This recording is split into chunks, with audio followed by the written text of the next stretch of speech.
Let's cross our fingers. There we go. And we are live. I love it. I love it. Love it. We already got 14 people watching. We got Aaron I in the chat, Bill H, Michael, Eric, PPG Lear, Deweese Milstead's in the house. And it looks like we are actually cruising for a bruising. Good. I'm glad everybody's here. And I'm going to try to make sure that I muted everything. All right, good deal. Welcome, everybody. My name is Sean Symons, also known as PPG Grandpa. Welcome to PPG Grandpa's Paramotor Podcast.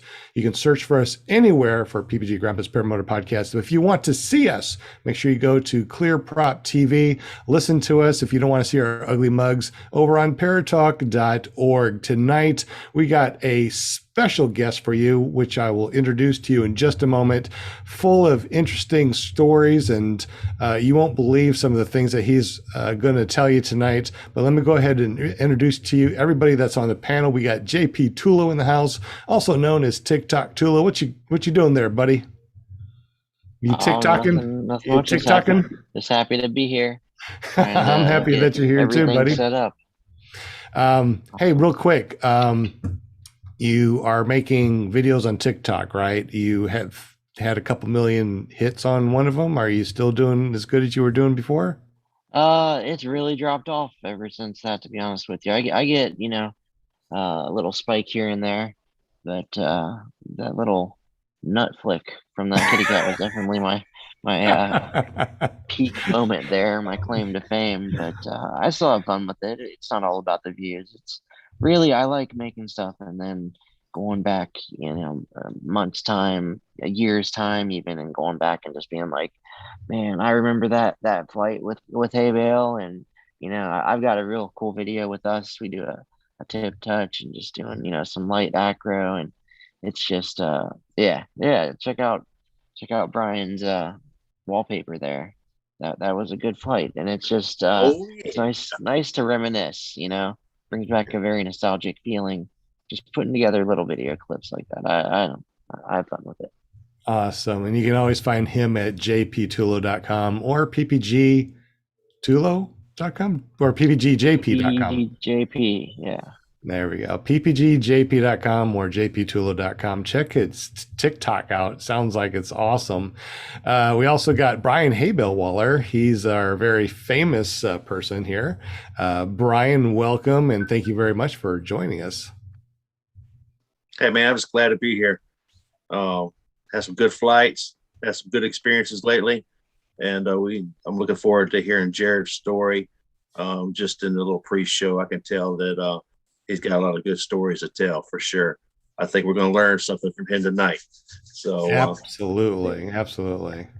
But check it out on ppgbrian.com. You can find my YouTube and watch my videos. I got a few training videos out there. I'm actually getting into the process of being an instructor myself. So there'll be some videos coming out about that soon, hopefully. But y'all check it out. Enjoy the show. Absolutely. That's ppgbrian.com. We also got Jim from Canada, the money that smells like maple. I love it. So Jim, welcome to the show, buddy. I'm glad that you made it. Glad to be here. I'm telling you guys, if you don't know, you need to look up Canada or Canadian money smelling like maple. It's really cool. He actually showed us on here. We did the scratch and sniff over the screen. It smells like maple. It's absolutely amazing. Hey, Jim, you do a lot of printing for us. You did our calendars and you do a lot of things for other people. Tell us a little bit about your printing shop and how we get up with you. Sure, yeah, you can get in contact through carepp.com, and we can print pretty much anything for you. If you want ink on it, we can put it there, and we'd be happy to help you out. And if you're into paramotoring, well, you can go to careppg.com, and you can check out some of our videos and for Team Care Printing. Awesome.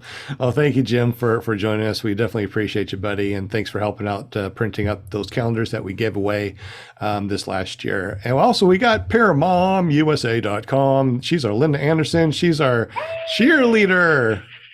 Yeah. welcome, everybody. Oh my gosh. I'm so psyched about Mondays. Mondays are awesome. Mondays are awesome. I mean, I wish I had some pom-poms so I could pom-pom with you. I know. I'll send you some. Okay. I will pom-pom with your pom-poms. All right, we can do that. Absolutely. If you want to be on this. I hung on to these, these pom-poms from going to my Arizona Cardinals football games. You know, they give these out to everybody. And I just, as the years went on, I kept collecting them. And I'm like, there you go. Oh, I didn't know they actually gave them away. I guess I should have went there and got some. I know. Well, next time. Very excited about being here. Thank you so much. Thank you, my chatters. Enjoy the show. We got an awesome guest tonight, Jarrod Kaplan. Absolutely. Well, thank you very much. And if you want to be on the show, just make sure you go over to paramomusa.com. That goes over to Linda Anderson's Facebook page. And then just say, hey, Linda, I want to be on the show. And we can get you on the show and we can chat around and talk about paramotors.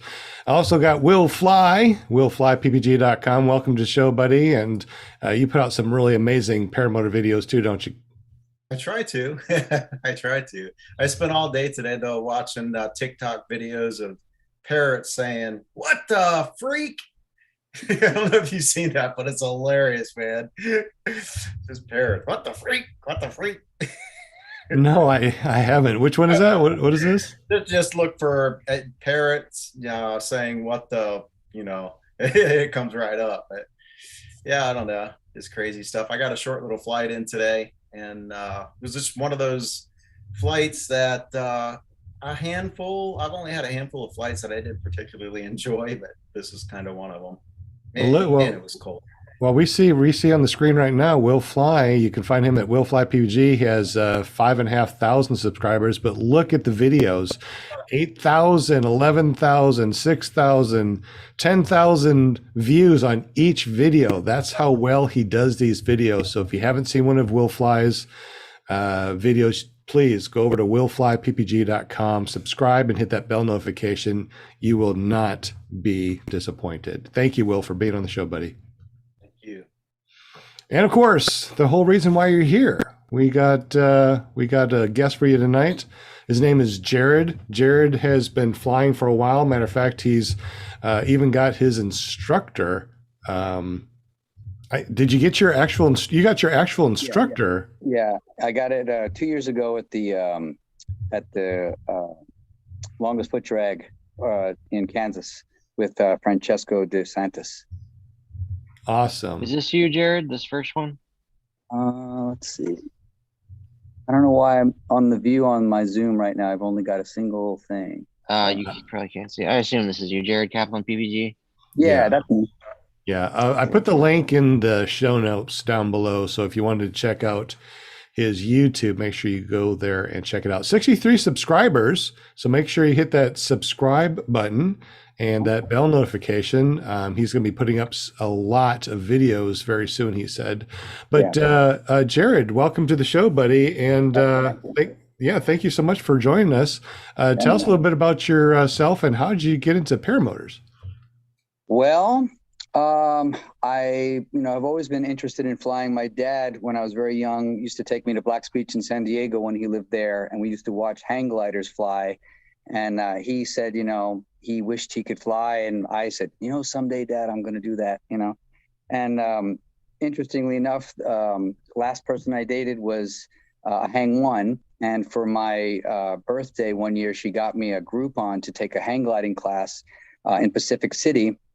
And I got off the ground, maybe 8 feet off the ground on a 20-foot hang glider, and I was completely hooked. Like I was like, take my money, And my girlfriend talked me out of it because I was so busy at the time. There was no way I could just leave Eugene and go straight to the coast anytime the weather was good. And the learning curve is a lot greater, as you probably know, for hang gliding than it is for PPG.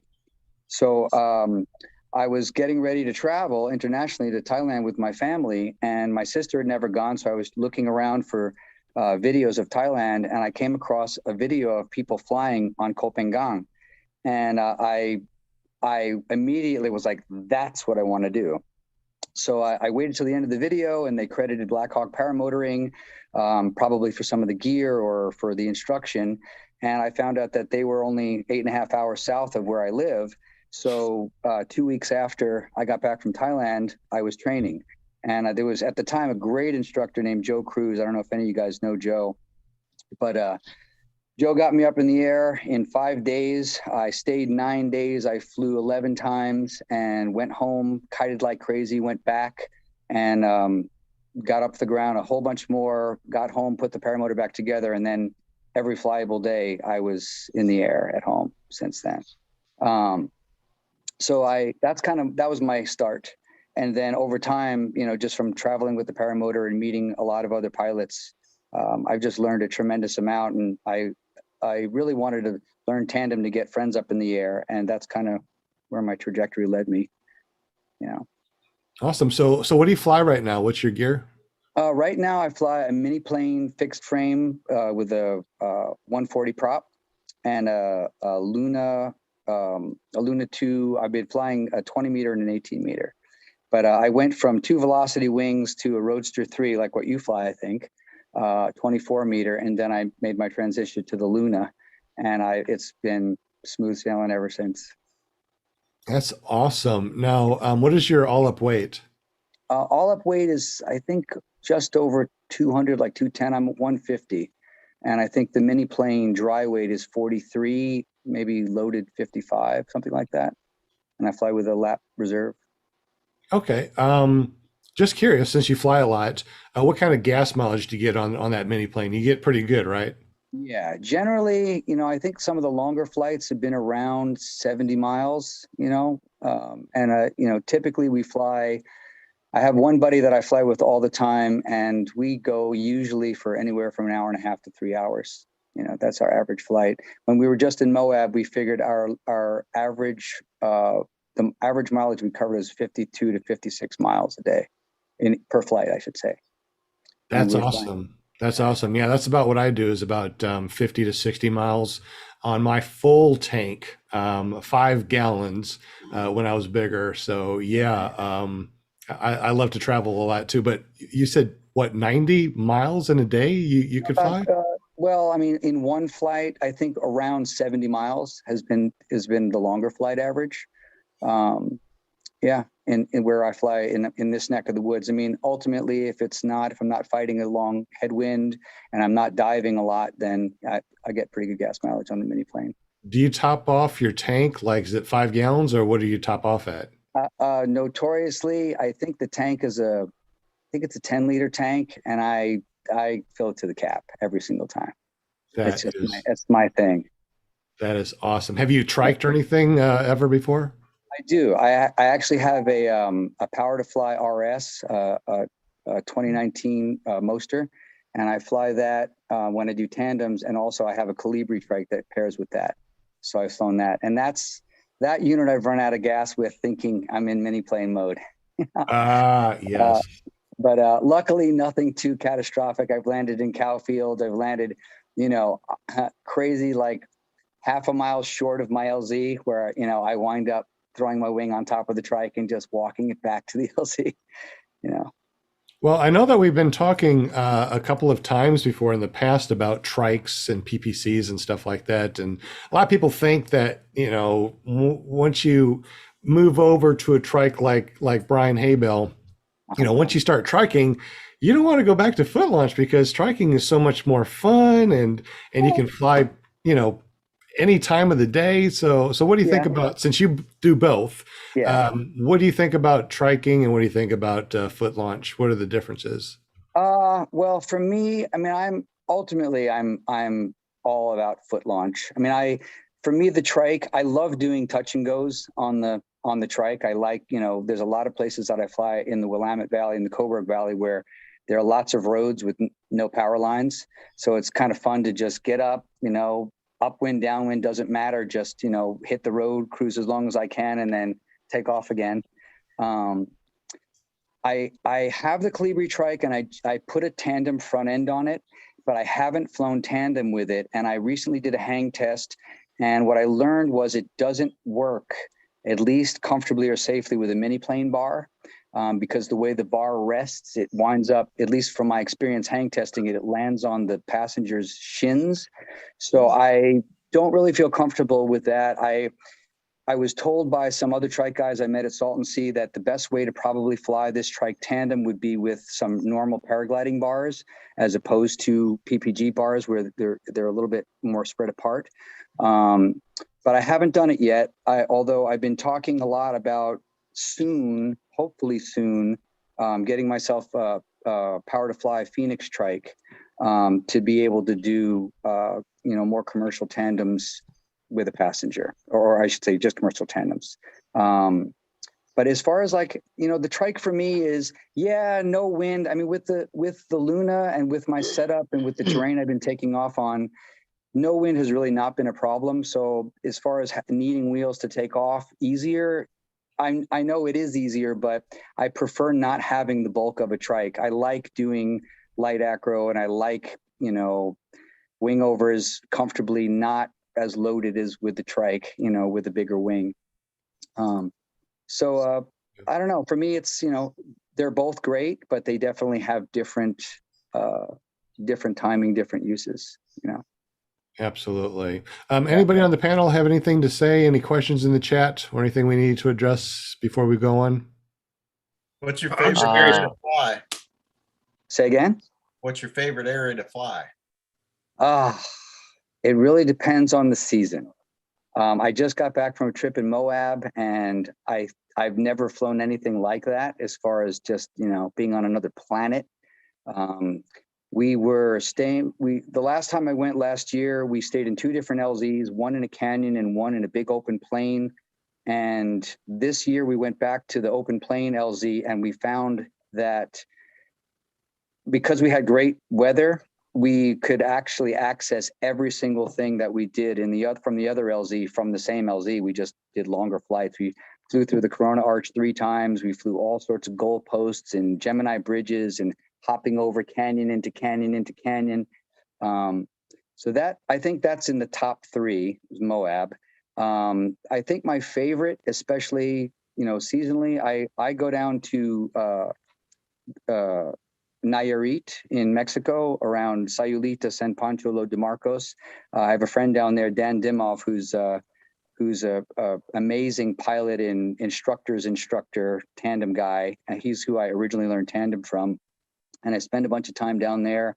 The beauty of it for me, for years, stay in a bungalow on the beach, step over my balcony, walk 300 feet down the beach, launch and fly 20 miles in either direction, skimming beaches, flying over multi-million-dollar houses, skimming in swimming pools, like epic terrain. Cloud base winds up being, 1,300 to 1,800 feet. And there are no rules about flying in clouds, in terms of cloud police aren't really an issue. Just being conscientious, stay below 4,000 feet because you could see the Puerto Vallarta airport over the mountains. But just the terrain is mind blowing. Being able to fly in warm weather in shorts and a t-shirt, land and have, tacos and margaritas and play music at night is like, there's nothing better for me at all. I just want to live that life, Nice. It's funny. Speaking of that, do you guys know Mike Milleron of Airtime PPG? I want to do a shout out to him. He's been a huge influence lifestyle wise for me recently. I've been hanging out with him. He's a full-time van lifer, PPG, paraglider, kiteboarder friend, 2 years older than me. I call him Para Santa Bear because he looks like Santa Claus and he's like a bear in the woods when he's picking huckleberries. But the guy just goes from the Northwest, spends the spring and summer in the Northwest, goes down to South Padre Island and does tandems and teaches down there. And then he goes to Baja, just chasing the good weather through the winter. And that's all he does. Just lives out of his van, does really well doing tandems and teaching. And it's definitely inspiring, to think about living that kind of life. For me, at least part of the year, But as far as favorite places to fly, long-winded answer to your question, I'm really lucky in where I live in Eugene, Oregon, to be able to have access to the Willamette Valley, the Lorain Valley, the Coburg Valley, because some of the places we launch are in an open valley with lots of space to run in any direction. To the east, we have the Coburg Range, which are some beautiful 3,000-foot mountains with all sorts of valleys and crevices. And then flying to the west, we have the Willamette River. I posted a video of 17 miles flying up the Willamette River over all sorts of, just beautiful terrain and open farmers fields. There's lots of places to bail out, not a lot of power lines. And then, an hour from where I live, hour and a half, 15 minutes from where I live is also Florence Dunes and the Siltcoos Dunes Park, where it's an ATV park where you can legally take off and then fly the beach. I fly from Florence all the way down to Winchester Bay, which is another dune park, and then all the way up to Yachats, which is a pretty beautiful area on the coast as well. So I feel really lucky. So I can say my favorite place to fly is, my home terrain, the Northwest.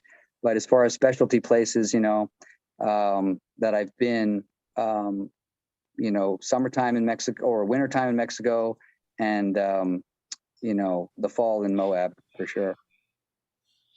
Awesome. Eric in the chat, EricPPGLear.com asked a question, said, what is the exact location in Moab you would recommend? We are going to be there through next spring without our gear. This trip will complete out a bucket list for places to fly. So where exactly in Moab would be a good place? I would say if you want to know the LZ, I don't have it in front of me, but I'm happy if you send me a message on Facebook Messenger. I'm happy to send you a pin. But essentially, we were maybe a 25-minute drive from Gemini Bridges, and there is a small LZ at Gemini Bridges. It's not a camping spot, but you can park your vehicle there and launch. It's like a day use only. But when I was there, we launched there twice, and it was completely wide open. There were no cars. You could run in any direction, and the access to amazing terrain was super easy. Yeah. But there's lots of places you could launch. I mean, you can't go into the national parks, but you can fly on the periphery of the national parks out there. And the terrain is just all the same. It's epic.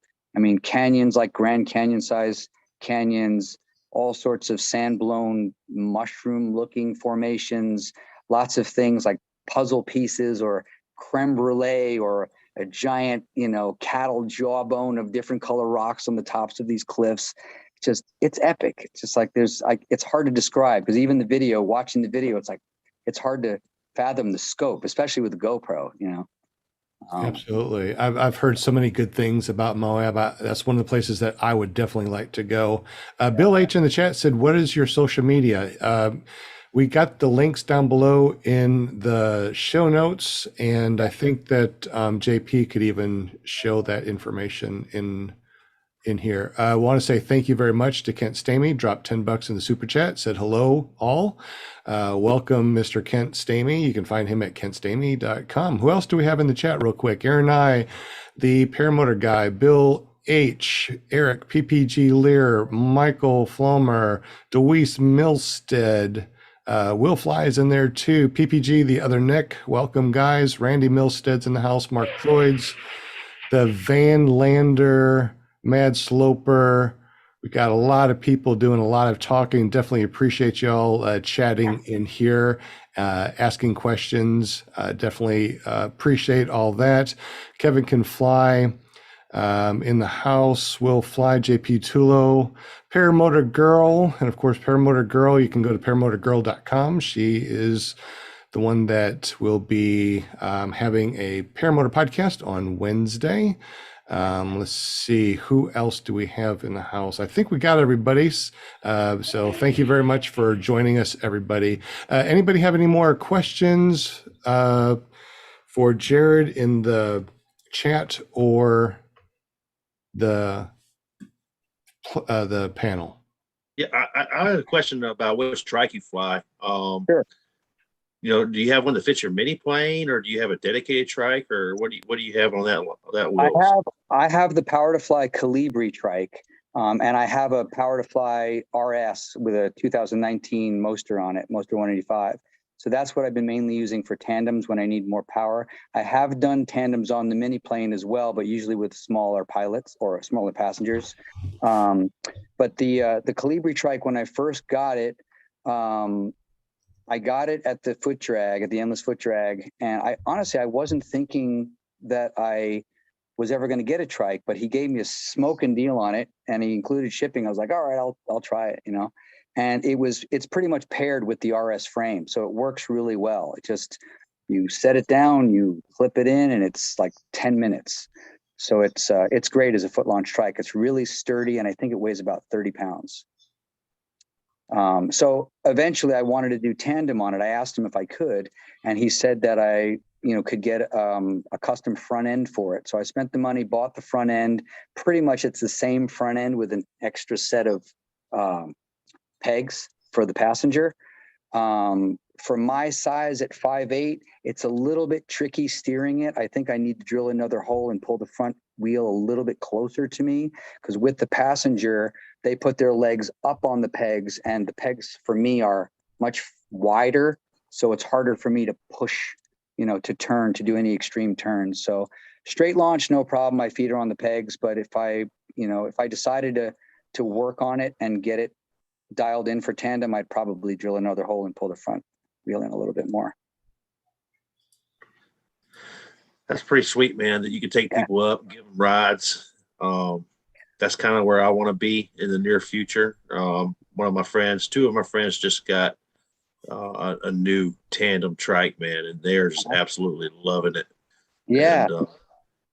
And, that's got to be pretty cool to do, for sure. Yeah, no, I'm super stoked for that. I've done a lot of foot launch tandems and it's great, but I've also, I've had all the mishaps that you classically hear about with, passengers, like you think they're out of their seat and they're not out of the seat, or you tell them, 10 times, what's the one thing you're not going to do when we take off? You're not going to jump, right? You're not going to jump into your seat. And sure enough, they jump into the seat. It gets sketchy. I've landed on the beach and fallen over my passenger, just crazy stuff. And I just love the idea of with the trike being able to just say, hey, click, click, click, here's your selfie stick, sit down, here we go. Let's have fun, and not have to give the whole briefing. And, it's, I love it. It's still great being able to do it simply, lightweight, transport's easy, but the trike is just going to make it so much easier. And I could take up people who are older, who can't run. I could take up people who are heavier than me. When I did my certification, the heaviest passenger was my instructor, Steve Reed, who weighs 185, and he's, a foot taller than me. And that was definitely tricky, but, I was kind of spoiled because he, as, an instructor and a pilot himself who does tandems, he knew what to do. So, you don't have to tell him like, hold the bar to your stomach and run like a stodgy Englishman, upright without leaning forward, because if you lean forward, you're going to be kicking me while you run, I didn't have to deal with that, so it was a trip. When I went to Mexico last time, foot launch tandems, I think I did 25 tandems in a week. I met so many incredible people and the beach was fantastic.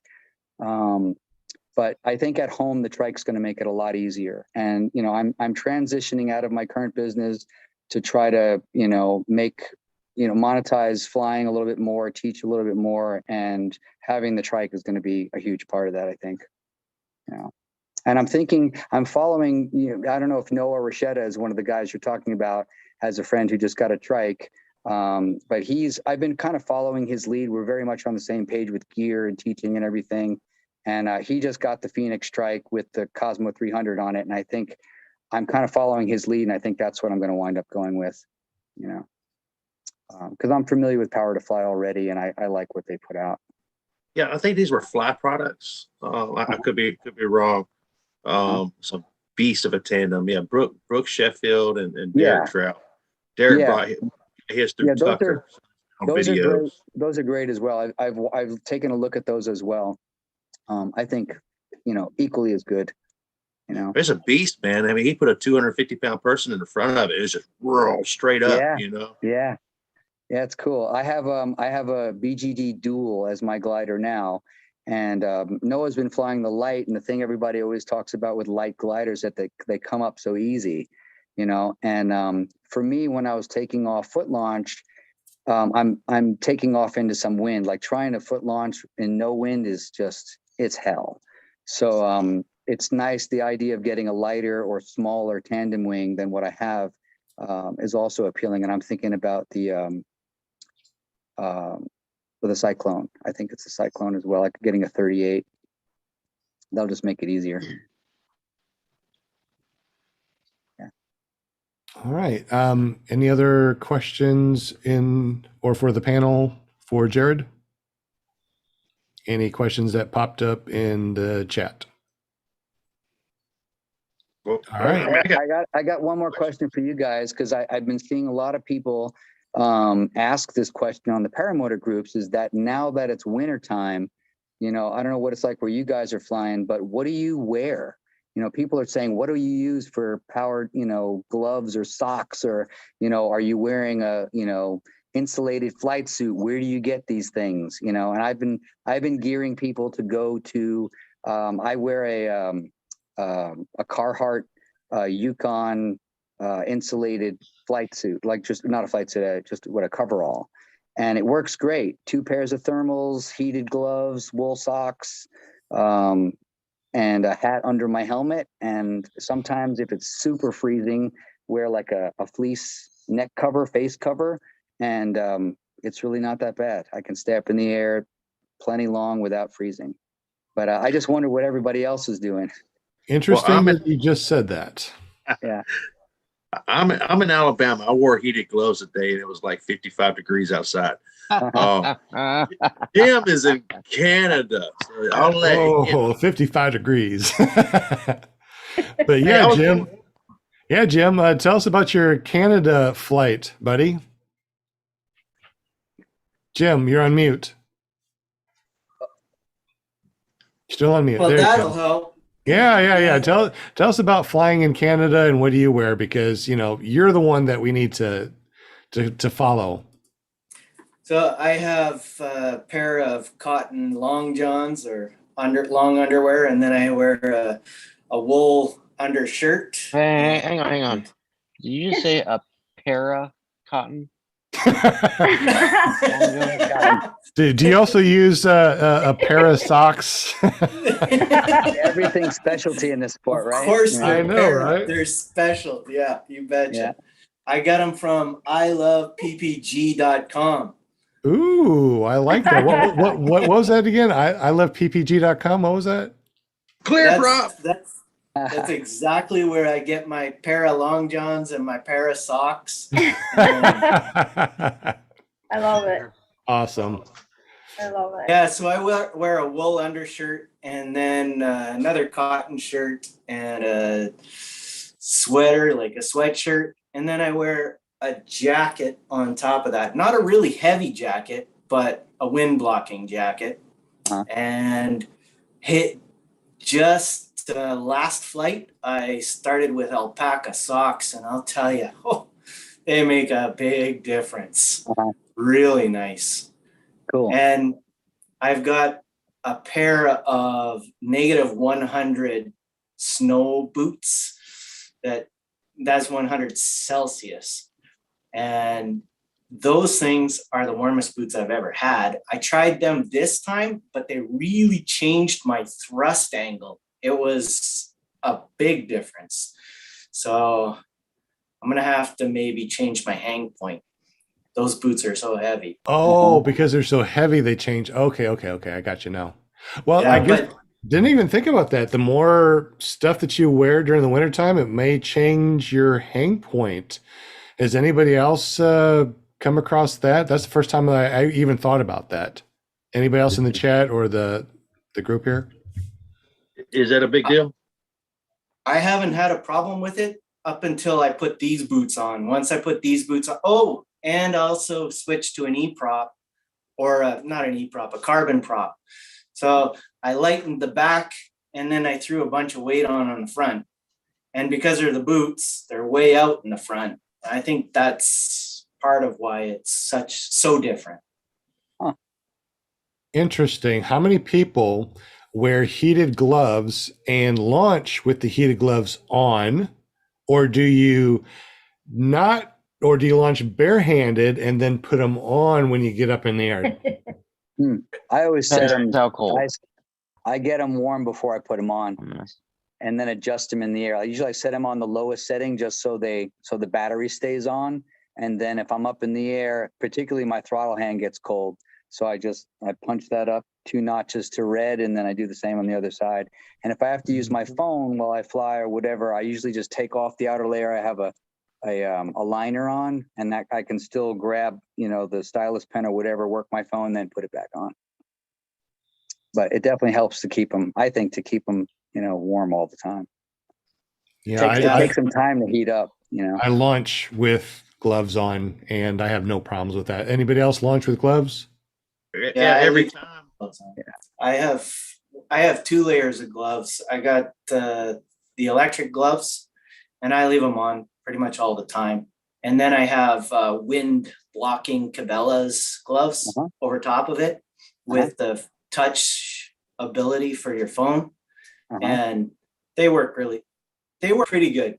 But the cold transfers through the metal throttle into my fingers. So they don't block the cold that well. Wow. You get a metal throttle? I bet that does make a big difference. The first time I took off the gloves and I did a reverse, I dropped a brake toggle because of the loss of dexterity. Yeah. But now I've tried putting on the gloves. I had them in my pocket, and I'm up there flying. It's like, oh, my hands are cold. Let me put them on. Well, the throttle hand, I mean, you basically have to take the throttle off of your hand and then work the glove on and then put the throttle back on. So you got to have enough altitude that you just go into a glide, right? Yeah. It seemed like I never had enough altitude when I got in that situation. But yeah, I always take off with them on if I'm wearing them. Yeah. Yeah. Now I have a buddy who doesn't like how bulky the heated gloves are. So what he does is he puts on a liner, and he has leather gloves as an outer shell, and he takes the chemical warming packs, and he starts one up before we get going. Once it's warm, he stuffs it on the back of his hand over the liner, puts the leather glove on, and that keeps some warmth in the glove. And then he flies that way, so his hand is unobstructed. I've tried it. It didn't really work for me. One of my instructors who suggested that said that because all the veins are on the top of your hand, the blood flow will, transfer the warmth to your fingers. Doesn't work for me. So I don't know. I kind of gotten used to putting up with the bulky gloves, and just the hardest part for me is the kill switch. If I want to come in, it's hard to kill it sometimes. So I have to put my hands together or kill it on my face or just something to, so I have dexterity with the or I should say with lack of dexterity, be able to hit the kill switch with gloves on. Yeah. I got these motion heat gloves, and they are like wearing a glove. Cool. They're so you can see there's no difference almost. Fits like a glove. You betcha. And then that's what this is, just like another light glove, and it just slips right over top. So the liner is heated? Pardon? The liner itself is heated? Yeah. Okay. This is the heated glove right here. Okay. And then this is just a wind blocking shell that I got. And they're those not are the Cabela? warmest. This one's from Cabela. What's the other one from? This is called Motion Heat, and it's a company out of Calgary, Alberta. Okay. But I believe they're in the States as well. How long do the batteries typically last? They say 8 hours. Wow.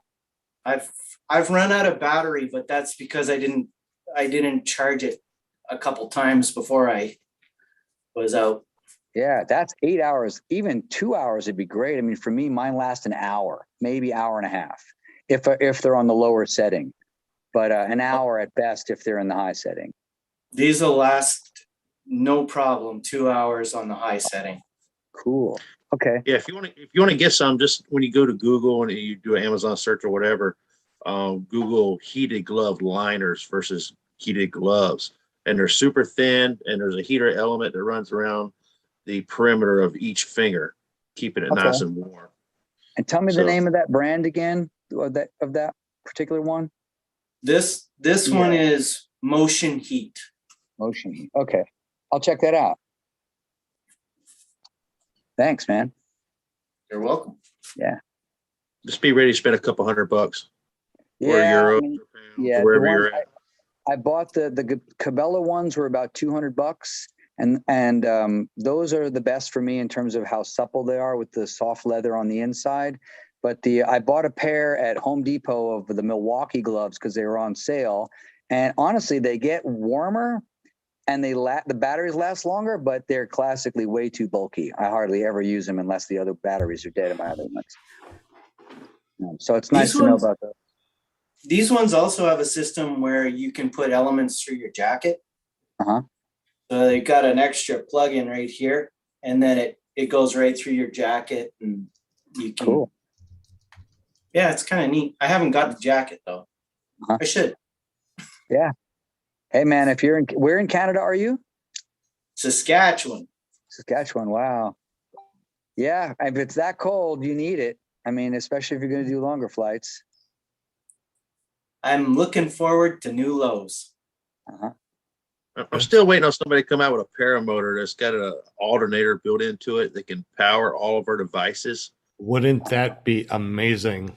I mean, our That heated would be cool. gloves, our cameras. I mean, how much crap electronics do we carry with us nowadays? Yeah. Some of us more than others, but I mean, Yeah. it's Well, got to be a possibility. I think it'll be great when we have electric paramotors that can do that, and we have solar fabric wings. So the solar fabric will power the motor, and it'll be quiet, and we can fly as long as we want, as long as the sun's shining. You're going to build the first perpetual engine in theory, right? Oh, it'd be amazing. Yeah, I'm waiting. Somehow I lost video. Let's see. So when you search for heated glove liners, where do you search? Do you search on Amazon or someplace else? I found mine on Amazon. Did you? Okay. I found a pair that was like $25. It wasn't the liners, it's the actual gloves. And they work great. The battery lasts for a couple hours on high. And I've had them for a couple of years. And, other than when it drops below freezing, they seem to be okay. And for $25, you really can't beat it. Yeah. All right. Any other cold weather gear information that we must know about, because it is getting colder out there? Hey, Brian, that Yo, man. that is a thing on the EFI units. That they have an alternator on it and a battery pack to buffer. Mine was never set up like that, but it was a thing you could do. Is you could splice off the EFI battery pack that's used to fire the injector, and you could use that to supply all sorts of extra stuff. Is that battery So- pack supplied power from the engine itself, or is it something you had to charge? Say it again. Was that battery pack powered by the engine itself when it ran, or was it something that you had to charge?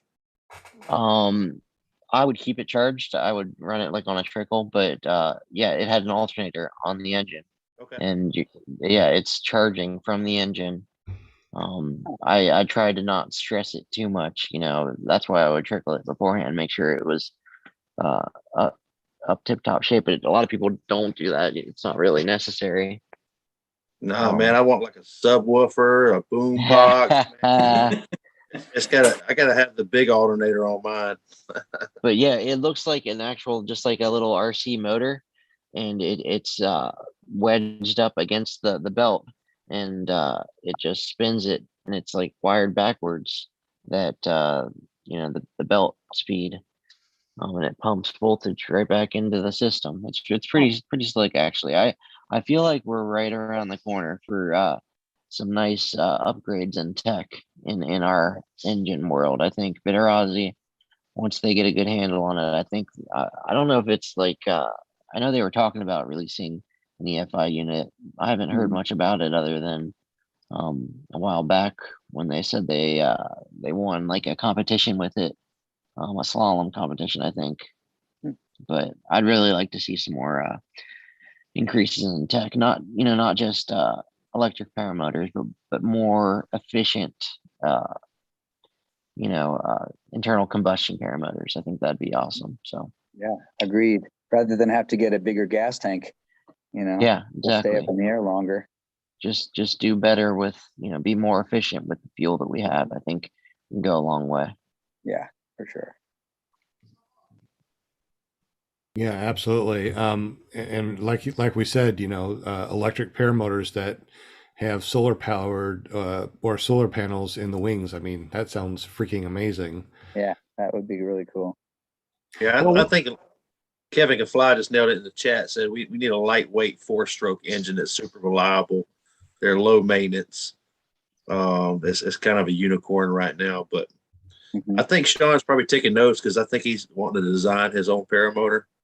Yeah, we're definitely looking into building our own paramotors. A bunch of us guys got together and started theflightbrothers.com. We're going to try to get some new designs out there and try to trick out everything so every paramotor that comes out has everything instead of getting it separately or a la carte. So looking into it, it's a lot more difficult than I thought. The process is a lot. It's a lot. It's insane. It's stupid. But anyway, Jarrod. Yes. I know that Moab was one of your favorite places. How many states and countries have you flown in, and what is your most favorite other than Moab? Well, I've flown in the United States primarily. I had an opportunity a couple years ago to fly in Canada, actually up very close to Lake Huron. And that was pretty mind blowing. I was staying at a place called Little Basswood Lake, and I was flying, I had been up there one time before and the terrain was beautiful, but I had no idea how many lakes were in the area until I got up in the air, and it just blew my mind. But just, flying over, Amish farms and long train tracks, deep in, between tall pine trees, and then hopping over to Lake Huron where the water is as smooth as glass and you could see clear down to all these formations under the water. Again, lots of people hanging out on their porches, out on the houses, all waving, and industrial sites to fly over. Gosh, that was just one of the best. I would say also in my top 3 up in Canada on Lake Huron. Let's see. As far as other places, I don't know. I dream, the last couple years, I've been saying my bucket list. I have friends who've been to Iceland. So for me, it's Iceland, Costa Rica, and Bali, Indonesia are 3 places that I'm hoping within the next 2 years I'll get a chance to fly.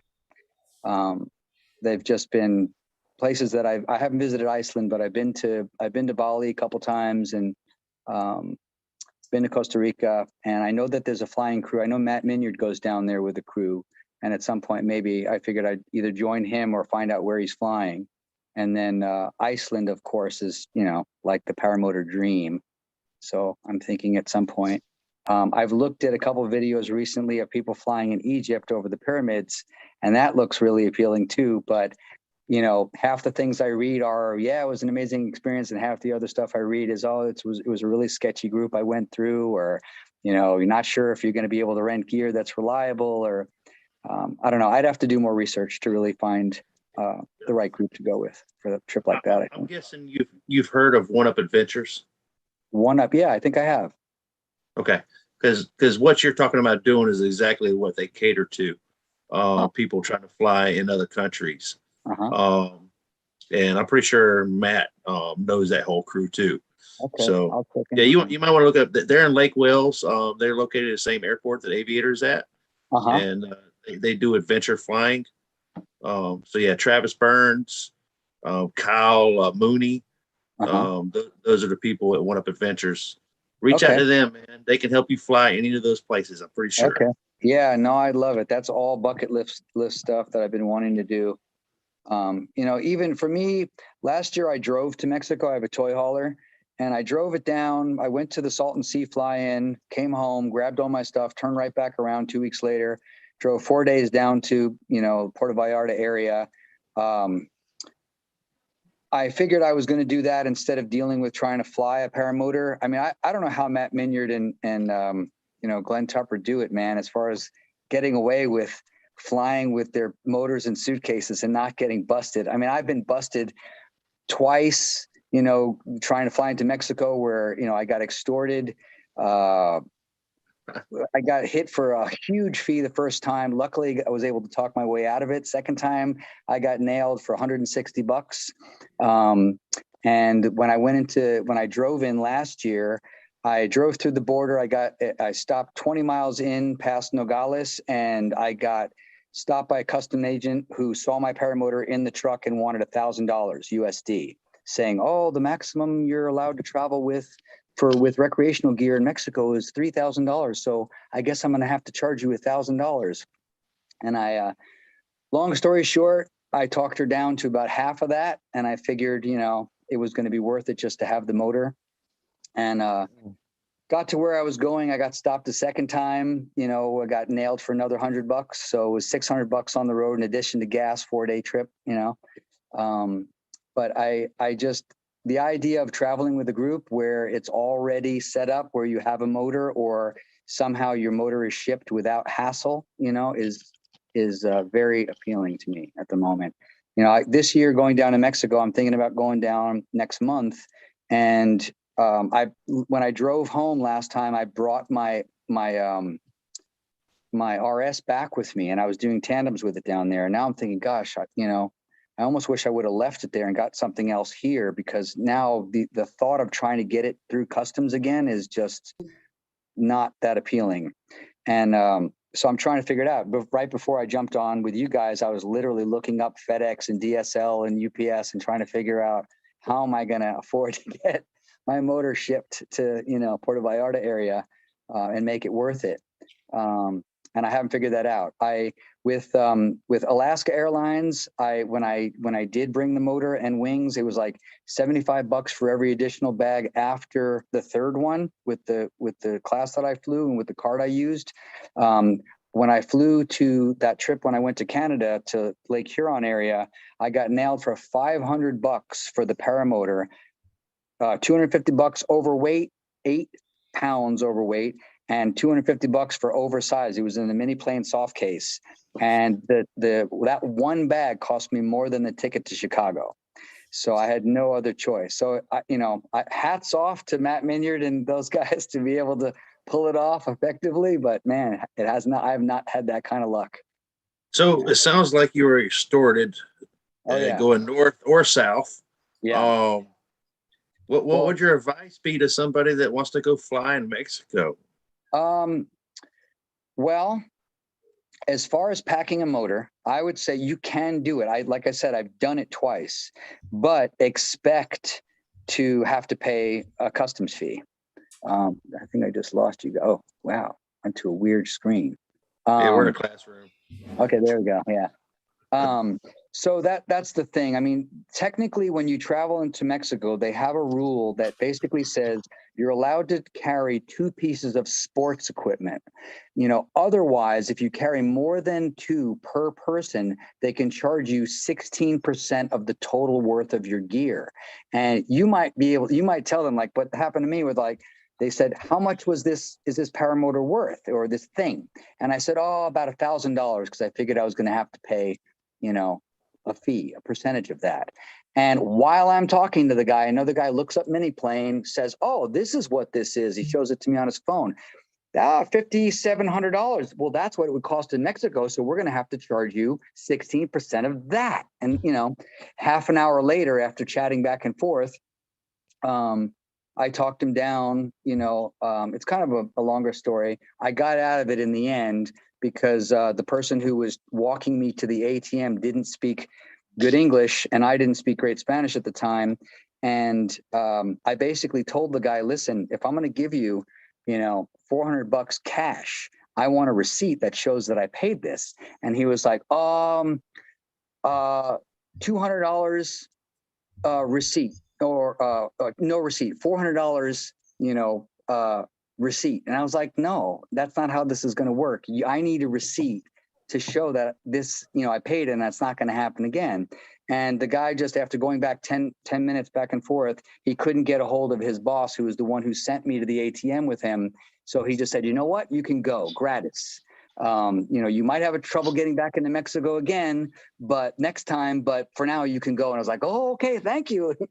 And I just took off. And then when I went to go pick up my rental car, I told the guy the story and he was like, oh man, they were totally just trying to jack you, so it's good that you didn't pay it. But the second time when I did get nailed, he charged me 16% of $1,000.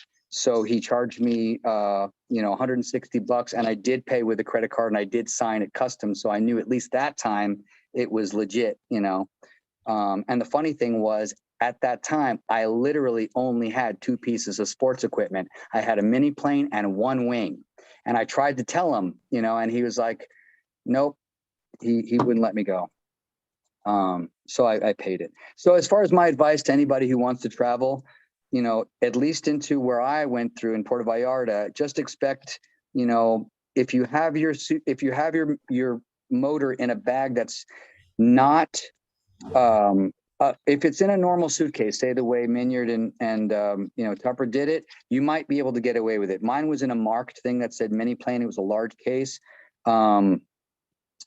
And the other thing is, I got nailed because I'm a guy coming from the US and I had like 6 bags. I had my normal luggage. I had 2 wings. I had, the motor and another suitcase that had, accessories, my helmet, my flight stuff.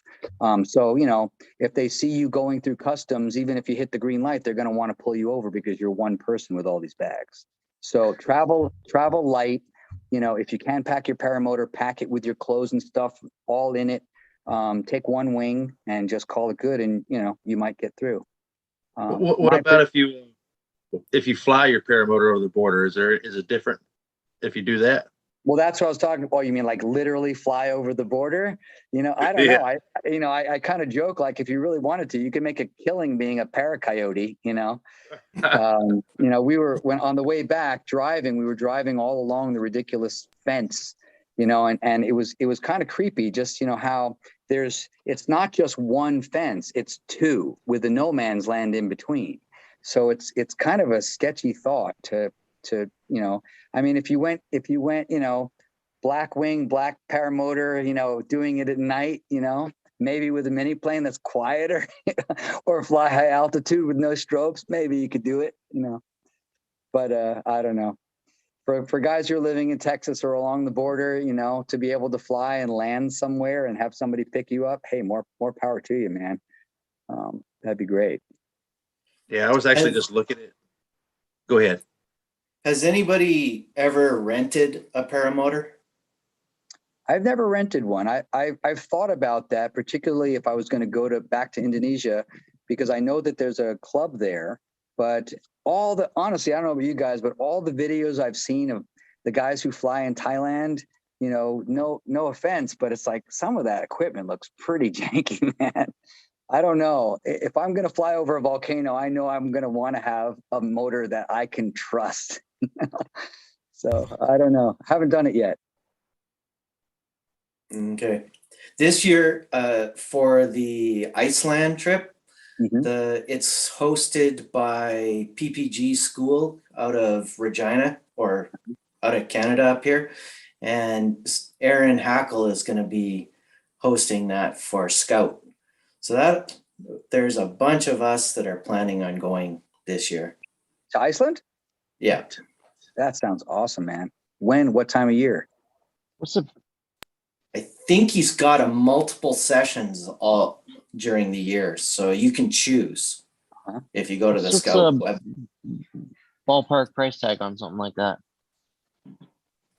I don't remember exactly. all inclusive. 10 grand, right? Well, I don't think it was quite that much. It was like maybe 4 to 7, depending on what you do. Wow. Including airfare? It might not include the airfare. You might have to get there. Yeah. Yeah, I have a friend. I should ask him about it. My friend Skylar just went. a couple months ago, and he had a fantastic time.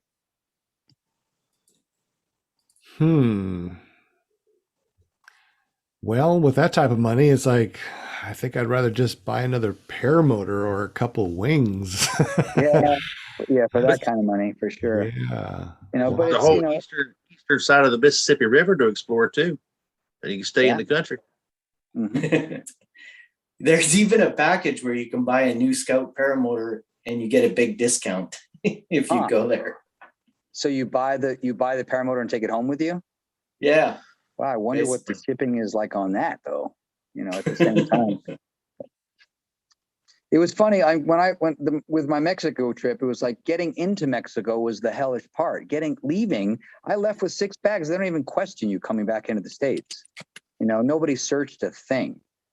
But going into Mexico is where they nail you. So I imagine, you know, in a lot of countries when you're leaving to go in, that's probably what you got to be concerned about. That is so interesting. I wonder, anybody in the chat, have you tried to leave the United States with your paramotor and had to deal with something that Jarrod just was talking about? I'm curious about that. Anyway, any more questions for Jarrod from the panel or anything that popped up in the chat? I'm just curious because I hear everybody talk about going to Mexico to fly, and there's one reason behind it.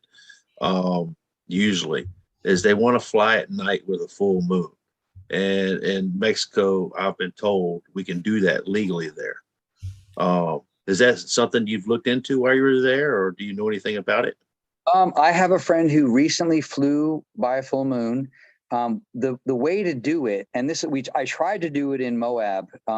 It didn't really work from with the terrain and the conditions we were flying in. But in Mexico, the way to do it, from what I'm told, is to, you know, fly before the sun gets up. So, you know, if the moon's high in the sky, you take off in the morning, and then you fly. Then the sun comes up, and then you can see the beach pretty clearly. I have actually gotten stuck flying in the dark, like pitch dark, in Mexico.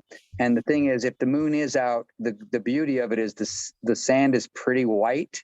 So you get enough reflection that you can kind of see where you are, and there's no power lines or obstructions on the beaches. Luckily, at the time when I was there, the guy who was in front of me had strobes on, so I was kind of following him over the land. And then Dan, oddly enough, Dan Dimov was living on what used to be a private airport. So when he found out what was going on, his daughter flipped the lights on, and we actually had a lit LZ to land in. So we were super lucky because it was freaking dark. But I don't know. I mean, as far as, you know, the classic thing is the same as it is here. It's always about, you know, no matter what the rules, it's always who's complaining, right? So it's like the idea of flying over a congested area. It's like, what's congested? It's a gray area. It could be one person who's complaining. So it's, you know, there, if you don't piss anybody off, you take off on the beach, and there's vacation homes. And, you know, if somebody's upset with that you're taking off, waking them up to go fly on a full moon, you might have a problem. But, you know, if not, then yeah, I mean, it's nobody legally, you know, you're not going to get in trouble, but they could always find a way to get you, you know, if they want to get you in trouble, you know, especially being from another country, not native, you know, they could nail you. Hey, that's going to cost you $1,000 for flying at night right there, right? Exactly. Wow. Yeah. Because you're in Mexico. Yeah. Yeah. So Yeah. you mentioned seeing the ground and the reflectivity. I'm guessing depth perception might have been the issue, seeing how far you were above the ground. Yeah, essentially it's that. It's, you know, ideally also obstructions. I mean, that's why typically we don't fly in the dark, right? I mean, it's amazing. So you want to be able to gauge your distance to the ground. You know, in particular places, you want to absolutely make sure you're not going to run into power lines or obstructions you just can't see. But on the beach, you know, if there's a nice wide beach and it's, you know, there's moonlight, you can usually see the sea foam on the tide, and you can see the beach enough. Your eyes do acclimate. It just takes some time, you know. But yeah, I mean, that's one of the perks. I haven't done it yet, but if I'm going to be there, as long as I'm hoping to be there this winter, then yeah, I'll probably try it at some point. Has anybody flown half an hour after sunset and landed right at that 30-minute mark and then looked around and is like, I don't even know how I can get my paramotor, my wing put together and leave? That's one of the reasons why I don't fly that late, is because you just can't see to pack up. Anybody else have that issue? Or does anybody fly that late? Yeah, just the other night. Yeah. Oh yeah? What happened, Will? Well, I mean, it's just as you said. I mean, it's pitch black. It's amazing how dark it is and how lenient our regulations let us fly. But I've got a good strobe light that also turns into just a regular flashlight type thing. So I've got plenty of light. But it's the landing that always throws me off. The flare, the difference in perception, and Yeah. every freaking time, man. Even though I know it's coming, it's freaky, Yeah, it's totally freaky. I mean, I'm in Mexico. I have my unit has PPG lights on it, so it's kind of like a disco party. If it's dark, I leave it on, all the kids start running over and trying to talk to me, and it's pretty fun. The issue for me more so, honestly, at landing at dark, like you can see, but the issue isn't not being able to pack up because you can't see. It's because everything gets wet. Usually it's just everything is so humid that you're packing a wet wing, and that's kind of a drag. So for me, when I'm there, usually my protocol is I pack it up, I load it out, and when I get back to camp, I open up the bag, and first thing in the morning when it starts getting warm, I just lay the whole wing out. I shake the sand out of it. I have a little toothbrush that I use to get the sand out of my magnets and just kind of kite the wing and just get it crispy again. But that's typical. Like after sunset, especially like I was mentioning, the beauty of it there at times, if the season is right, it's like clockwork. Every sunset, you get this marine layer that comes in, and it's epic to fly at sunset. You're flying, all the tops of the clouds are turning pink and curling, and you're flying through all these amazing channels, but it's humid, so you land on the beach and your wing is definitely damp. So that's kind of the protocol is, in the morning, just lay it out or kite it to get it crispy again. There's a benefit to that too. I mean, I don't know, I'm sure this has happened to you, but many, many times I have landed, plenty of light and everything. And then I see the most beautiful freaking sunset. Oh man, that would be beautiful to be up there, Totally. But by that time, no, man, I'm done. But yep. I did have a question, Sean, that I wanted to ask Jarrod. Sure.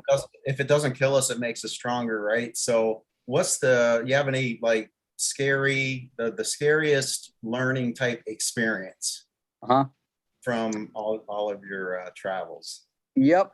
Well, as far as flying, you mean, or actually flying, I can say one of the things that scared the bleep out of me last year was, it's funny to tell this story this way. It's like my first 2 years of paramotoring, I kind of joke that I was a master at zero pendulum. Like I didn't swing left or right. I had great throttle control. I didn't, porpoise at all. I was like super, super conservative.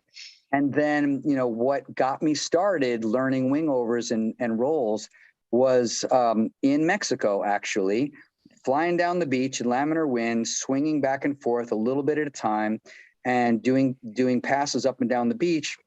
The funny part of the story was, when I got really excited about it, I did 4 passes up and down Sayulita Beach. And by the end, I had motion sickness. I was like nauseous. I didn't even know that would happen to me, But I wound up over the course of about a week in practicing, I started getting over it. And I always used to say at that point, I love getting horizontal. I love, I want to learn like slalom-like turns because I like being sideways, but I have no desire at all whatsoever to go upside down ever, And I can say in the last 18 months, learning barrel rolls, I'm obsessed with it, So now, and of course my paragliding instructor with everything would say to me, I'd be like, yeah, Kevin, I just got a smaller wing. And he goes, of course you did. You know, I was like, you know, and now I'm really obsessed with flying upside down. He goes, of course you are. You know, like just that evolution of like being really conservative and then baby steps, learning a little bit more and becoming more and more confident, you know, over time. But anyway, so my story goes, last year, I started really getting into barrel rolls and I started learning how to do it in Mexico. And I got myself, after the Salton Sea, I got myself my Luna 18. I'd been flying a 20 for just over a year. And I was playing around doing much bigger wing overs and I decided to go for it. And I'd say maybe my third or fourth attempt at a barrel roll, I wound up, the scariest thing, as far as answering your question, was I wound up maybe 1,000 or 800 feet above the beach where my friends were kiting down below. And I had, you know, lots of people I knew down there who were watching me. I wound up in a face down spiral, like a death spiral. And I did 2 rotations so fast, it scared the crap out of me.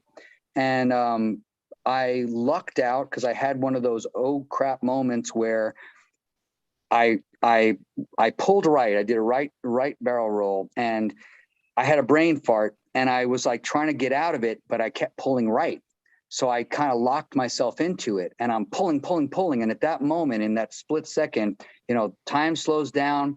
I look at my reserve handle. I look at the power lines in the houses down below me and know my friends are on the beach and all the stuff that's crossing my mind. Like, well, if I survive this, it's going to be really embarrassing. And I'm going to wind up in a freaking power line or in a house down there. And it's going to be a mess. And I did one last ditch effort. And for whatever happened, my left hand yanked and I pulled out of it and I spun away. And I was in this state of shock and kind of denial. I had been up in the air 10 minutes and what was going to be like a 2-hour plus flight. And I just told myself, you know, I didn't want to think about it. I was just like, okay, I'm not going to think about this. I'm just going to be really careful on this flight now. This was the sign, you know? But what I learned from that experience in practicing was from that point on, anytime I tried a barrel roll, I would say out loud or mark in my head, like actually say to myself, pull right, counter left, or pull left, counter right. Like I'd say it. So I knew that I was completely focused and I was very present with what I was about to do. Because that was what scared me was in that moment, like I said, I had a blank spot. I was really excited. I did what I did and I wasn't thinking about how to follow through. And that's why it was so scary and so dangerous. So that's the long story. And have you ever done the SIV course? I have. I did an SIV actually 2 years ago in Yalapa with Fabul Herrera. And I didn't do any acro maneuvers, but I did all this, you know, classic stalls and spins. And, you know, regarding that, everybody thinks that the scariest thing you're going to do is a stall, you know, like you're going to collapse the wing and you're going to free fall, and you're going to have your stomach in your throat. And it's a scary roller coaster experience. For me, it wasn't like that. The stall was not the scariest maneuver. The stall was like, I didn't ever feel like I was in free fall. I mean, I was on an A wing in the class, and I felt like I was getting jostled around. I twisted a little bit and I corrected, but it would happen so fast. I never got that lump in the throat kind of feeling. The scariest thing that happened was the face down spiral and all the G that I felt. Because at one point, and there's a video, you know, if you look up on my site, there's like 2 videos and there's a spin. The second one I did was an accident. I was supposed to do a reverse, he called it, where you collapse, say, the right side, and you get that sense that you're turning backwards. That's why they call it a reverse. It's basically you're just collapsing one side of the wing with the brake. And what happened was I wasn't familiar with the maneuver and I wasn't clear on what Fabul was telling me. So instead of pulling quickly and popping the wing, I pulled slowly and I kept getting deeper and deeper and deeper and deeper in the spiral. And I was really upset because Fabul didn't say anything, but I was until after the fact when I let go of it myself. But what happened was I felt so much G that I literally felt my eyes starting to close. And I yelled at the top of my lungs. And it's kind of funny to watch now in the video, but I let it out. And I was just like, I couldn't believe it. And he gets on the radio, goes, "So, Jarrod, that was a really good example of a spin, but I need to see a negative. So set up and do it again." And I was like, oh my God, So he basically told me, grab the riser, pull hard, fast. So that's what I did. And I wound up completing the maneuver. But that was my SIV experience. I mean, I did all the things we need. Actually, it's funny. I have the certificate right here. I keep it in my window. But now, as far as SIV and having really gotten into the barrel roll thing, I've been hanging out with an amazing instructor, paragliding instructor. And I've had this great experience with him. His name is Harrison Ruffin from Astro PPG in Bend, Oregon. And he's an acro pilot. And he does free kiting clinics at Cape Kiwanda on the coast in the summertime. And I signed up for one of his clinics because I wanted to learn how to do ground helis. And just from hanging out with him and all the things that I've learned, I kind of call what we do at some points in high winds Kung Fu kiting, because it's really fun to do on my BG. I have a BGDC to a kiting wing. And it's gotten really fun to throw the thing side to side, wingtip touching back and forth to the point where you literally jump off the ground and, grab the lines and come down. So you're kind of like flying down the beach in this kind of martial artsy kind of way. But Harrison's got me, really interested in potentially doing some more acro stuff. I've been wanting to learn SATs forever. And, when I watch people do them, like if you watch Tucker Gott do it or Judson or, all these guys, they make it look so easy and so benign. And that's what most people who do them say it is. But it's one of those things that I want to learn in SIV. So that's one of my plans for the spring is to hook up with Harrison, really get into doing a lot more stalls and getting comfortable in face down spirals and, doing all the prep work to do it comfortably and really, really conscientiously and safely. So that's my trajectory, I think. Interesting. How do you ease in? You're talking about easing into things. So for a barrel roll example, as an example, how would you ease in to learning how to do a barrel roll? I mean, at some point, it's got to happen. So I guess how do you do that? For me, it was just like I started out, like I said, in Mexico, and laminar wind was very predictable. I started just swinging back and forth. And then at one point I was like, okay, I got my swings up pretty high. I'm going to turn around when I do it. So you get to the top and you make sure you're feeling brake and you make your turn. So you start getting into doing wingovers. And then once you have wingovers big, the way I kind of, went for it was at the top of the wingover, if you have a lot of momentum, let's say I'm doing a wing over to the left, or I want to do a barrel roll to the left. I'd pull left, add a little bit of throttle, and make sure that the wing is completely loaded. And then as I get to the top, make sure I'm holding my right enough that it's not going to release. And then before you know it, you're all the way around. And what it's all about really is managing the energy coming out of it. So what winds up most of the time happening to me, or I should say all the time, well, most of the time, is you make the turn, you flip over, and you wind up in a spiral. So it's just a matter of tapering off the energy in a spiral. So a lot of times I wind up doing one full turn and then coming out, going in, and I'm straight again. So it's just a matter of doing them up high, especially on a smaller wing, because, you wind up losing a lot more altitude than you might think you would. I've done it where I wound up not managing the energy well enough, and I'm winding up face down, and I'm not spiraling, but I'm diving, So it's just a matter of feeling your wing loading with your hands and weight shifting and get to manage getting out of the turn, or out of the dive. Absolutely. Yeah, Um, there's actually a really good video. Judson had I don't know if he made it in a video or he had a commentary where he discussed the process really step by step, similar to what I did, probably better than what I did in terms of how to go through the motions. But it is one of those things that is, once you get to big wing overs, like you said, it's not that much more to just go for it. Add a little bit of throttle, push yourself over, and then manage it coming out. Absolutely. Hey, Jarrod, real quick, JP's got to go, but he's going to do a screenshot for us. So let's do a Sure. thumbnail, Okay. thumbs up or cheese or pom-poms or whatever you want to do. JP, let us know when you're going to give us a snapshot.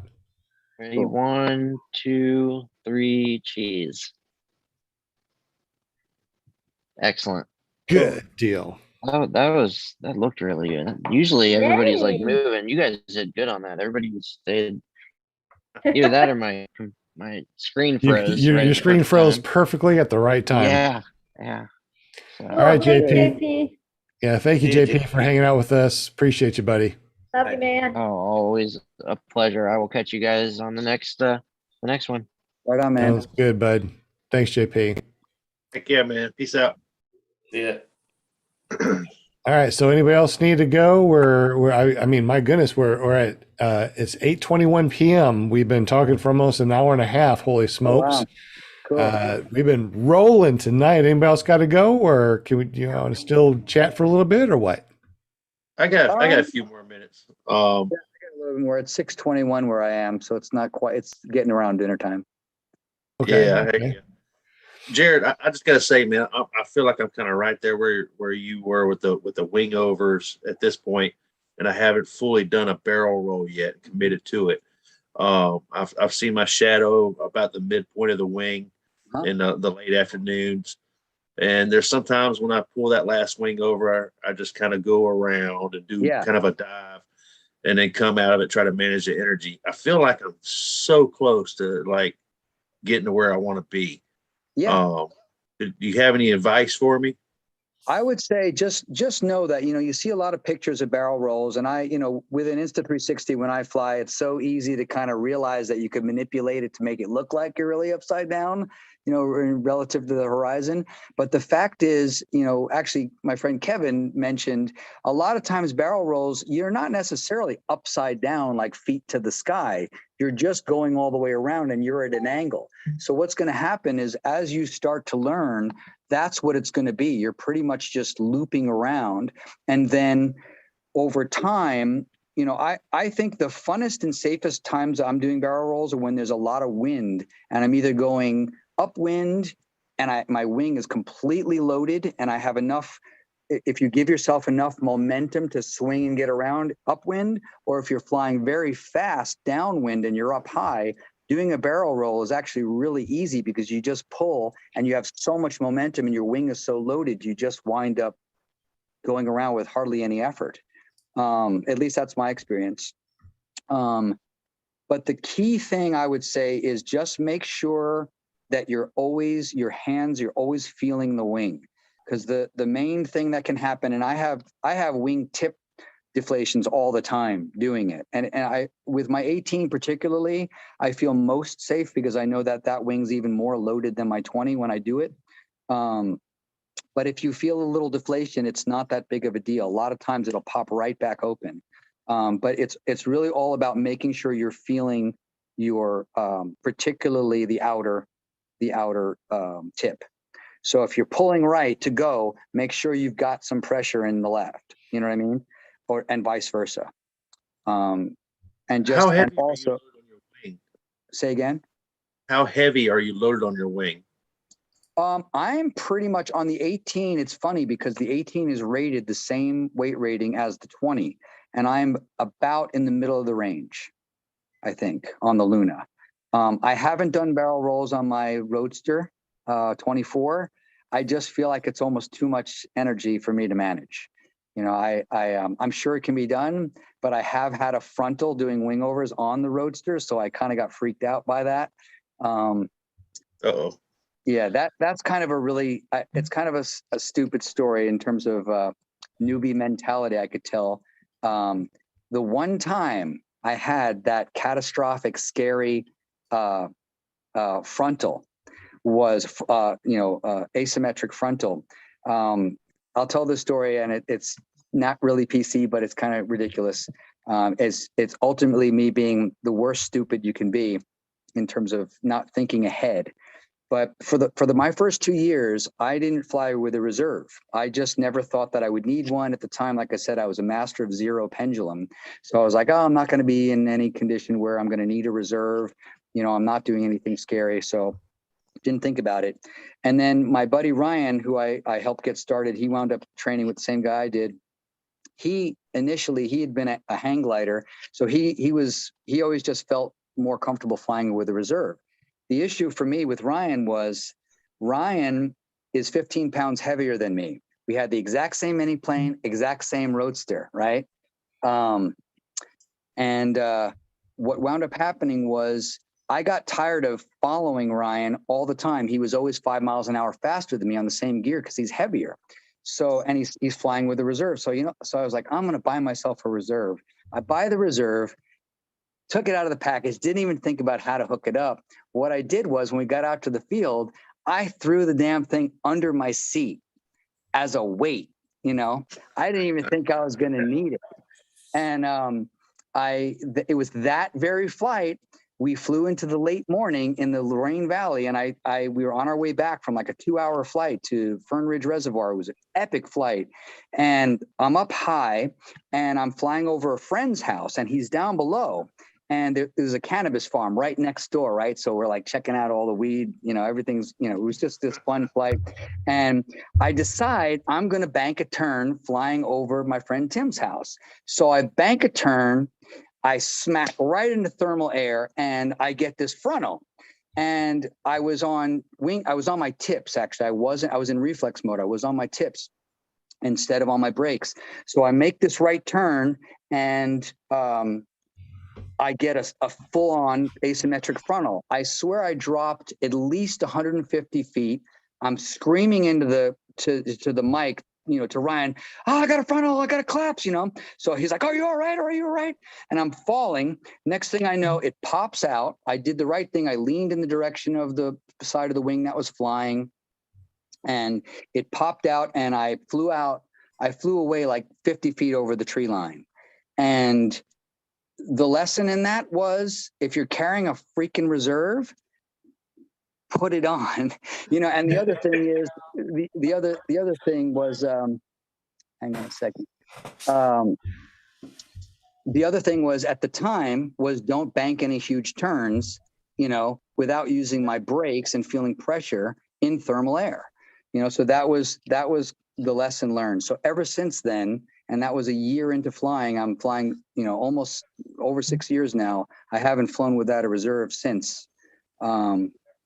And my flying has become a lot more aggressive, but I feel a lot more comfortable with a reserve.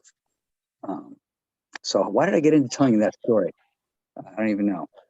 But that was kind of a crazy one. That was one of those, 101 stupid things to do. It's like the one time I had a frontal, I had a reserve, and it wasn't connected.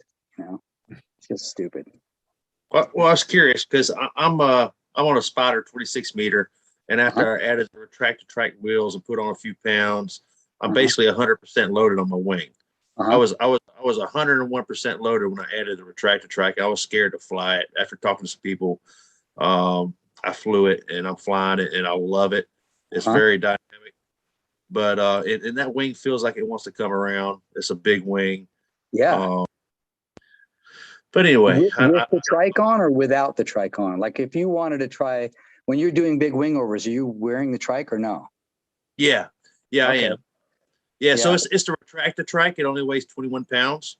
So as soon as I take off, the front wheel comes underneath, and it's basically just like a foot launch unit at that point, as far as weight shift and whatnot. Right. So it doesn't.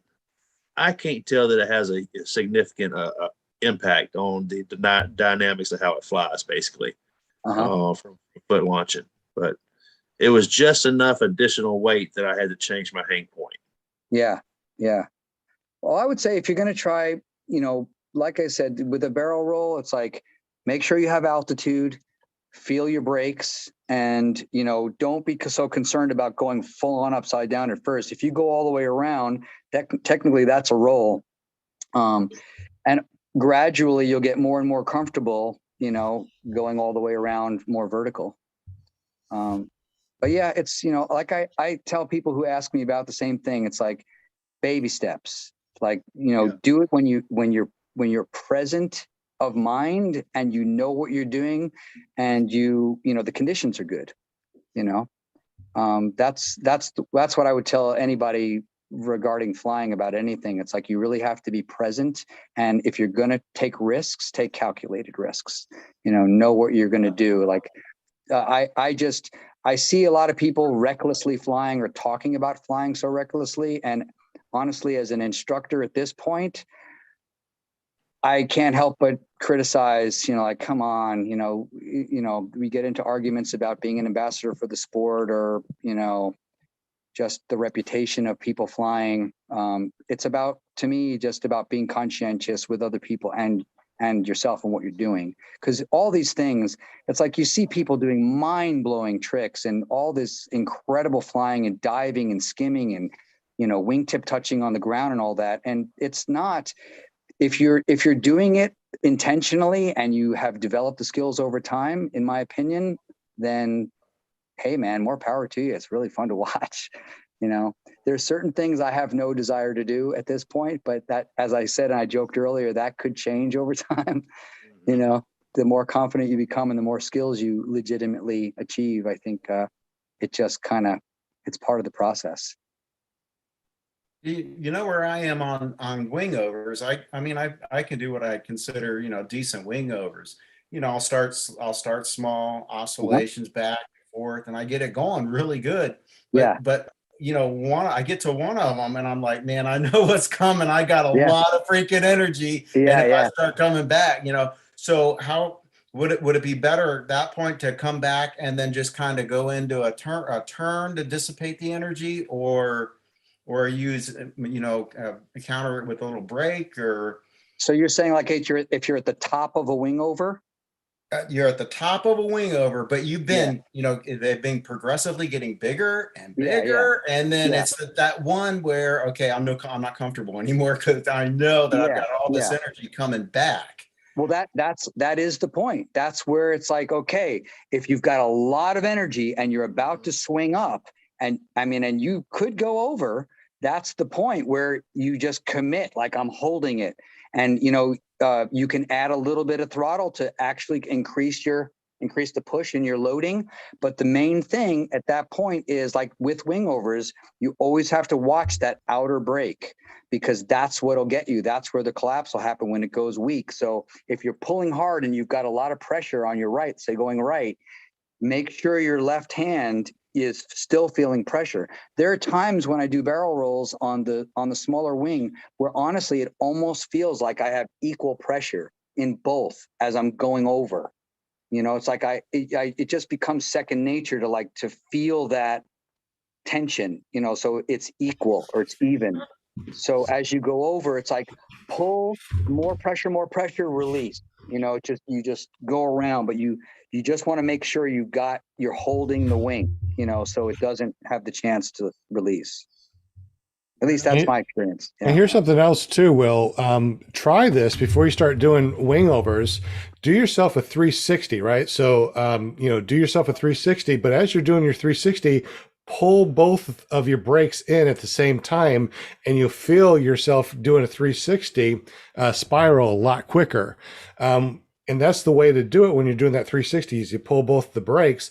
Now, when you're doing your wing over, feel both the brakes also. You'll be able to feel that, you'll be able to feel it a little bit on both of your brakes when you're doing your wing over or barrel roll. Yeah. So you're trying to keep any slack from on the outside wing. You don't want any slack in the lines.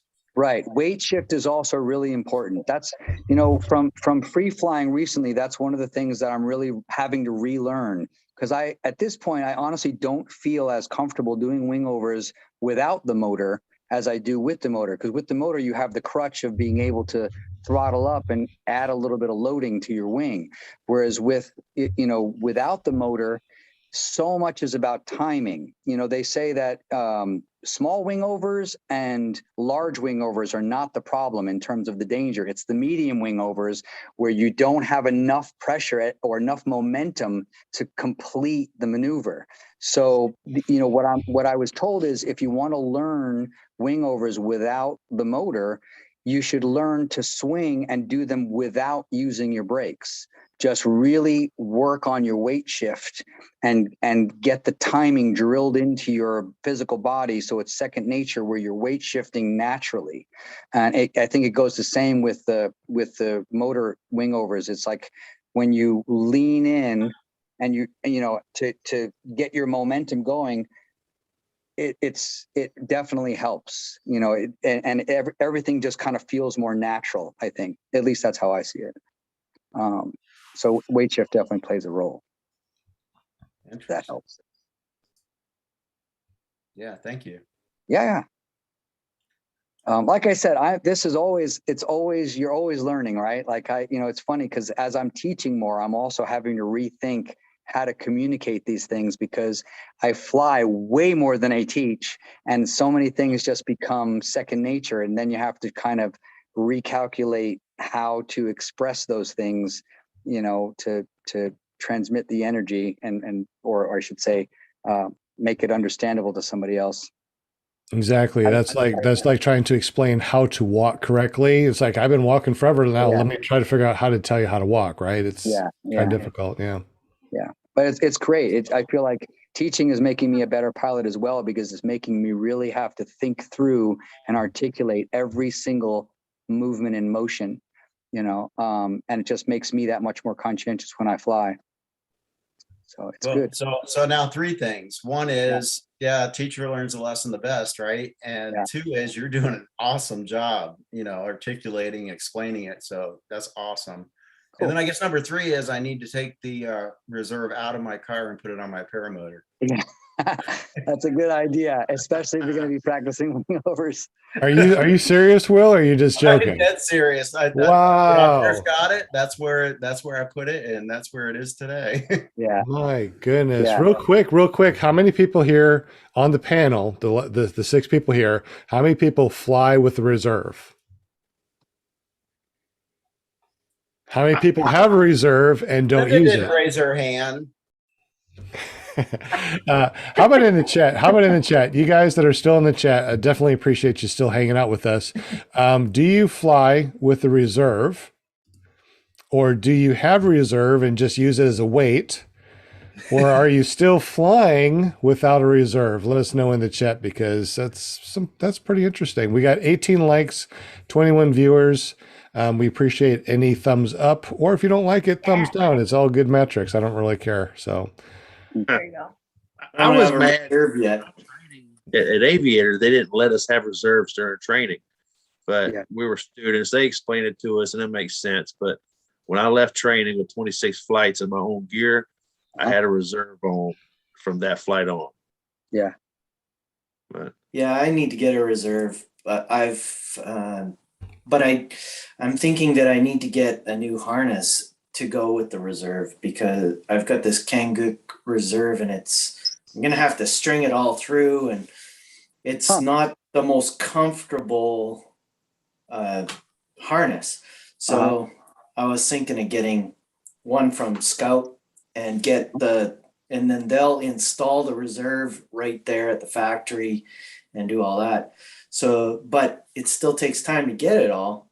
I should probably just do it and get it and do it myself. Well, the question is, do you want a side mount reserve or a lap reserve? I was just thinking that it's like, there's the lap reserve, you know, that you can just put on. You can put on any harness that you fly. Yeah. Any motor that you fly. 4 clips and you're done. It's so quick. My thought is if you're going to be doing barrel rolls and stuff, you probably need both. You know, I was talking to Kyle Mooney, and I think he flew with 3 reserves when I met him. Yeah. But he's up there doing an infinite tumble. Yeah. Acro pilots always, I think good acro pilots who are serious are always carrying at least 2. You know? Yeah. I mean, I would definitely fly with reserve every time. But the thing is, most of them are rated to not really open and deploy properly unless you're like 500 feet or above. Right. Most of my flying is rarely above 500 feet. I mean, I'm Yeah. all about profile flying, but having it there gives me some peace of mind. So, you know, there's something for that. Well, if you're going to do big wingovers or barrel rolls, I personally would recommend you get up, you know, over 1,000 feet. That's because generally, like you said, if you're going to do a maneuver where you're going to drop that quickly, you know, and it needs 600 feet to open safely, then you want to be able to have that thing opening at 600 or around there, you know. Yeah. But yeah, to me, it makes sense, honestly. When I was training as well, I didn't use a reserve either because it's kind of bulky. It's in the way. And a lot of times, you know, from my perception, with the exception of just getting up, holding a throttle, you know, most of the students, once you're off the ground, you're not going to do anything crazy. So if anything, you're just going to float down or accidentally kill the motor or, you know, something like that. It's not going to be like you're going to need a reserve deployed. Yeah, and as an instructor, you're going to keep them in that safety bubble as well. You're not going to send them up in turbulent conditions and whatnot. Right. Yeah, a lot of times when I was training the instructor, if the air was even the slightest bit questionable, he'd go up for like 5 minutes and just test the air for us. You know, that's me now. I'm the wind dummy.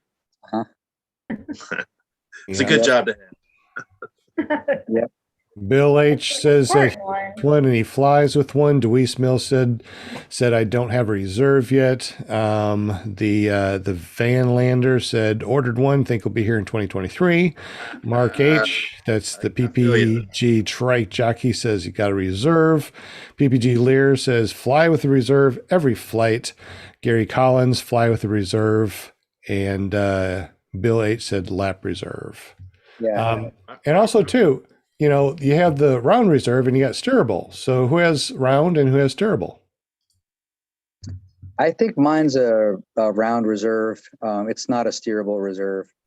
I've heard different things about the steerable reserves, you know, that they're effective or not that effective, or, you know, thinking about how much time you're going to have to get down, or that, you know, some people think it's not that important. You know, all it's really about is getting down comfortably, you know, so you don't hit the ground too hard. I don't know though. I mean, the idea of having a steerable reserve in my mind theoretically is definitely better. Yeah, I don't know if it's better or not, but I did get a steerable only because there's power lines, there's trees, and if I can steer myself away from trees, away from power lines, and land where I can also flare, right? That sounds a lot better than, you know, tuck and roll on the round ones. But that's just me, and Can you do the steerable ones on your lap? that's what I got. Yeah, the lap one. That way I can have it on anything I fly. Cool. Yeah, I like with mine. I like that it has the flight deck right on top, like this big sheet of Velcro. So Yes. I Velcro my phone and my stylus and my altimeter right to that. It just makes it easy. Oh, that sounds like an awesome idea. I've been trying to figure out what to do with that thing, or to get a flight deck. I might as well just get a reserve and use it as that. Yeah, you could use it as a flight deck, you know. That's And what that's I got. the thing. If you have everything right there, you're not having to worry at times, like, you know, about reaching around in your non-throttle hand and grabbing it from the side and pulling it. It's like right there in front of you. You're always looking at the handle, you know. Eric That is true. Eric in the chat says, I don't know if my round is reserve or square yet. I haven't opened it yet. Yeah, but hopefully never have to. Yeah, mine is exactly 2 years old. As a new reserve is due for its first check. So I have been talking with people for a while now about us trying to do some sort of reserve simulator off of a zip line or something. I mean, we got to get something like that going, man. I mean, I hate to just hang myself in a harness and throw it with a fan going to see if it opens. But I really don't know what else to do. I mean, I got to send it off to be checked, and I want to, you know, do a simulated toss before I send it off to be repacked. So, I mean, what can we do? You know, you can do a SIV and pull it on the SIV. Yeah, I tried that. That's a whole nother show. Yeah. Yeah. When I did SIV, it was over salt water, and that was the only thing we didn't do because, Fabul's attitude was he thought it was a very benign maneuver and that, opening it in salt water, then we have to wash it out, so that was the only thing we didn't do. I incidentally did wind up going into the water, but it wasn't because of my own mistake or anything. There was a tow line failure. So I wound up drifting down and landing in the ocean all the same. So inevitably my wing and the reserve and my harness and everything else had to get washed out in the river. And that was a whole fiasco, man. I guess I'm glad I landed in freshwater with gators then. That sounds a lot better. Right. Yep. I'm glad I used somebody else's reserve also and a different wing. I didn't use my own, so that was really nice. Yep. I went in with my brand new Luna at the time. I was so pissed. I was so pissed. Yep. Dude, I had 4 flights on my Spider when I put it in the sink. But oh well. Yeah. Did you catch a fish with it? Did you catch a fish with it? No. My name's not David Ruff. I can't catch fish with my wing, so or David Wolf, I think. Yeah, David Wolf. Yeah, that'd be so funny. You fell so gracefully though, Brian. Yeah, it was. It was graceful. Loved it.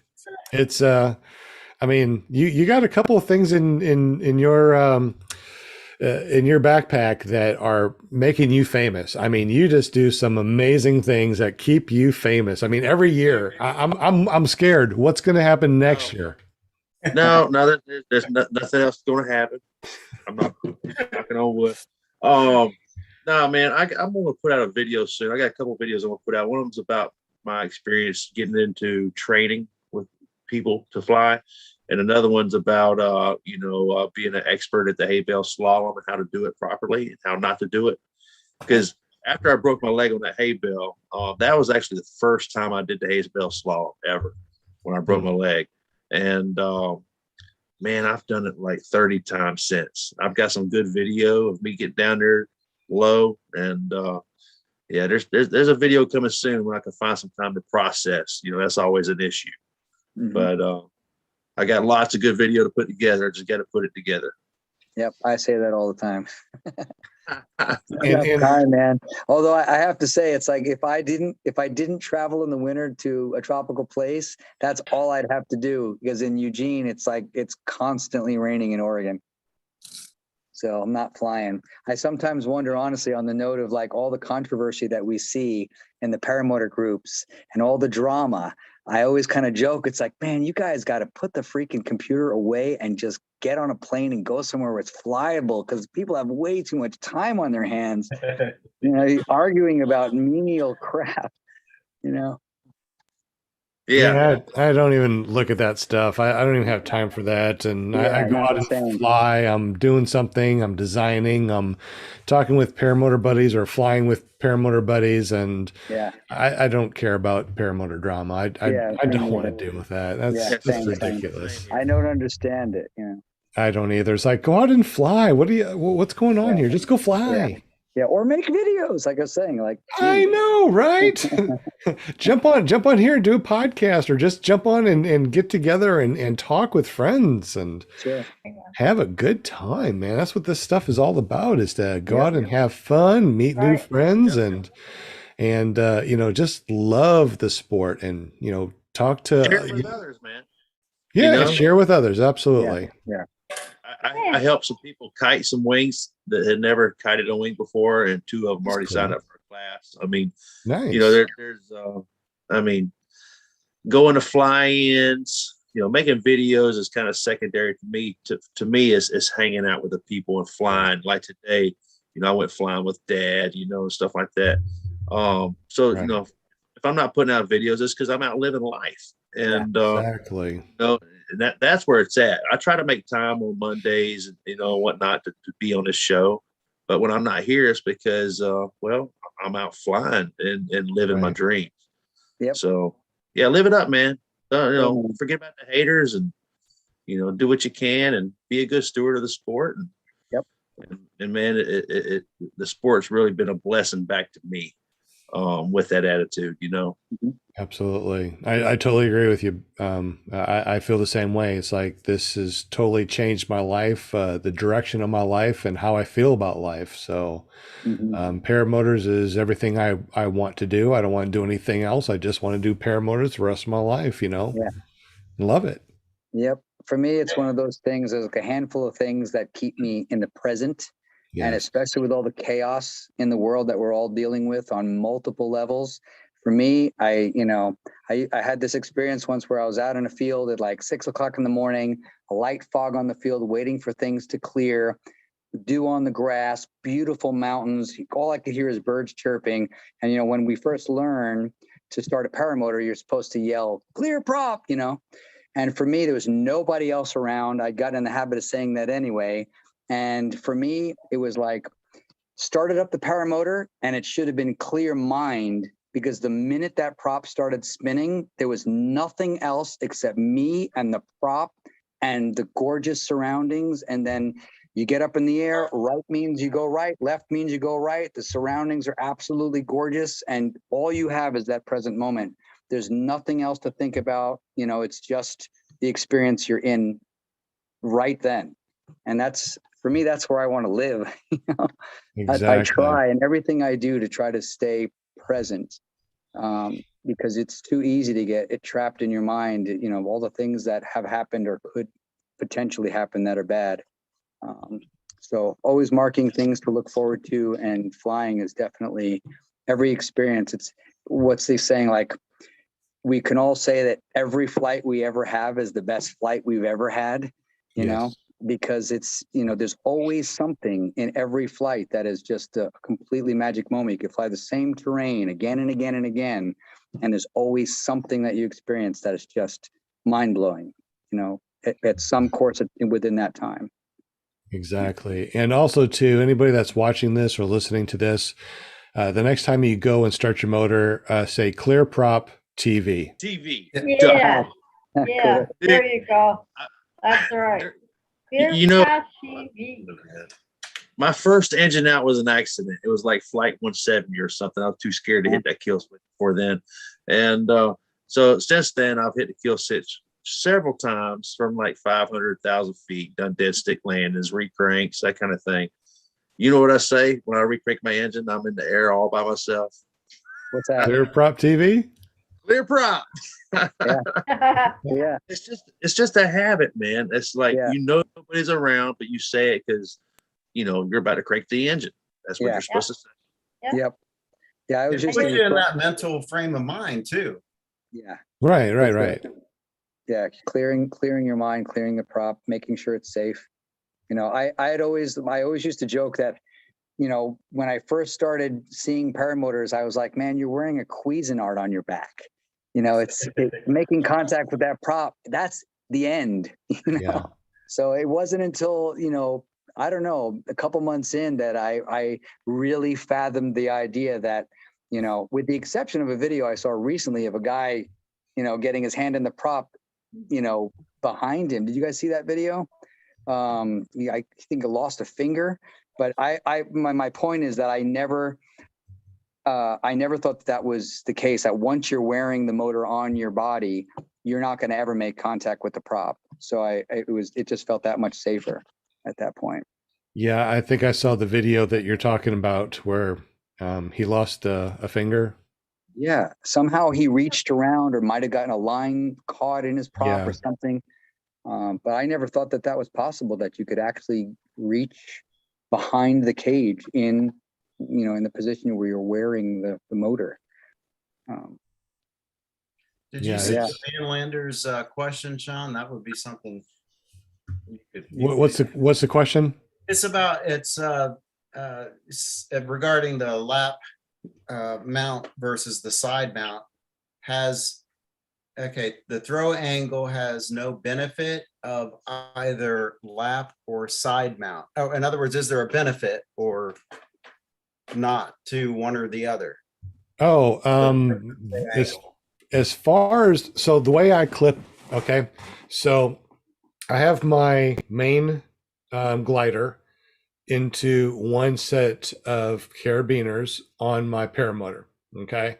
Then I have my reserve here connected to my straps here that are underneath the straps to a different set of carabiners. So if this thing collapses and I pull this out left or right at any angle, it's going to come out this way and come up, you know, where the main chute would be behind. So as far as I know, I haven't thrown it yet.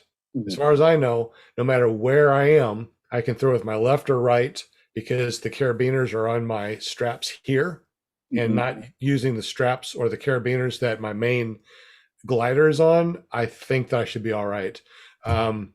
I don't know. We'll find out if whenever I have a collapse and I'm going down and I'm like, there's nothing else to do other than throw this. We'll find out what happens, and I'll tell you if I can steer the damn thing. I don't know yet. I haven't thrown it, and I really don't want to because that sounds scary. The one thing you mentioned was, I guess, in terms of advantage or disadvantage to one or the other, if you have it in front of you, theoretically, you could grab it with either hand. Or both hands. Just both hands. Exactly, despite the throttle being in your hand. Whereas if it's on your non-throttle side, you're going to be grabbing it with the non-throttle hand.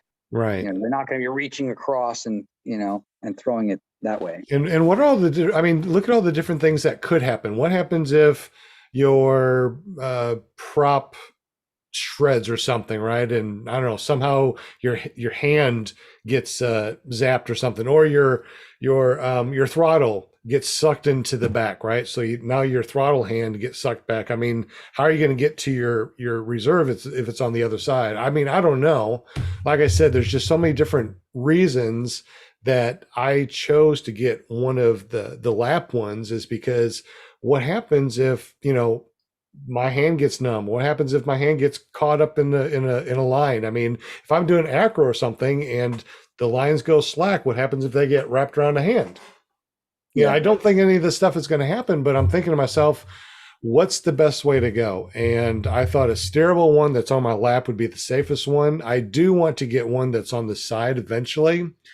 But as of right now, the only time I ever do any maneuvers is at an SIV course.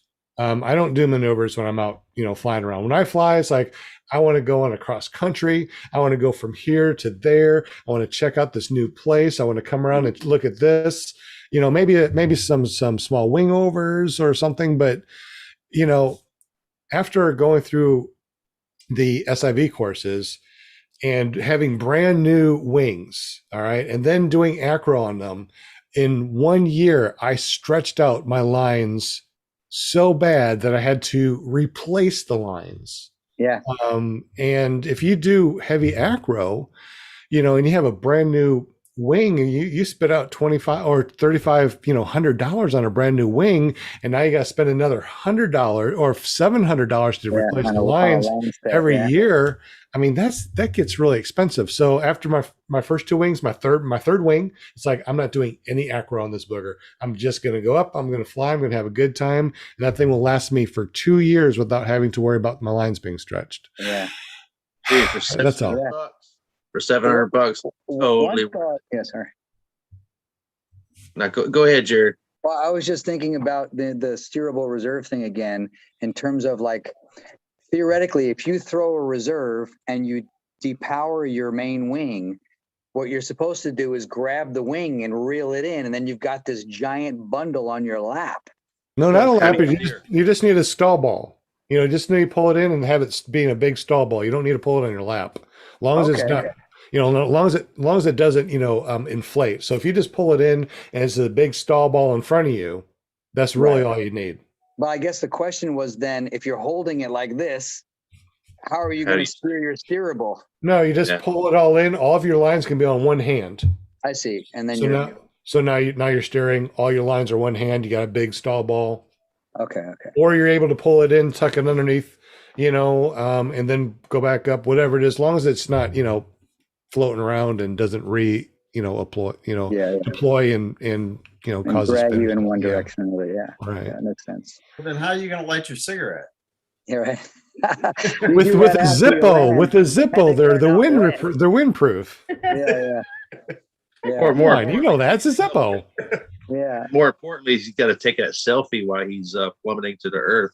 Yeah. There you That's- go. Good That's content. why you have a 360 on at all times to capture that going, Oh, oh shit! Oh yeah, and Chink, your chink, wing chink, when you're chink, reeling chink, it in, right there, right? it's wrapped around the selfie stick. You know, you just pull the selfie stick in, and you got your main wing on the selfie stick. Yeah, I'm telling you, things that I don't want to happen. Yeah, serious. So one thing I would add to the advantage of having the reserve on the side versus the front, in training, I was taught that you always want your throttle in your dominant hand if you're flying with a side reserve.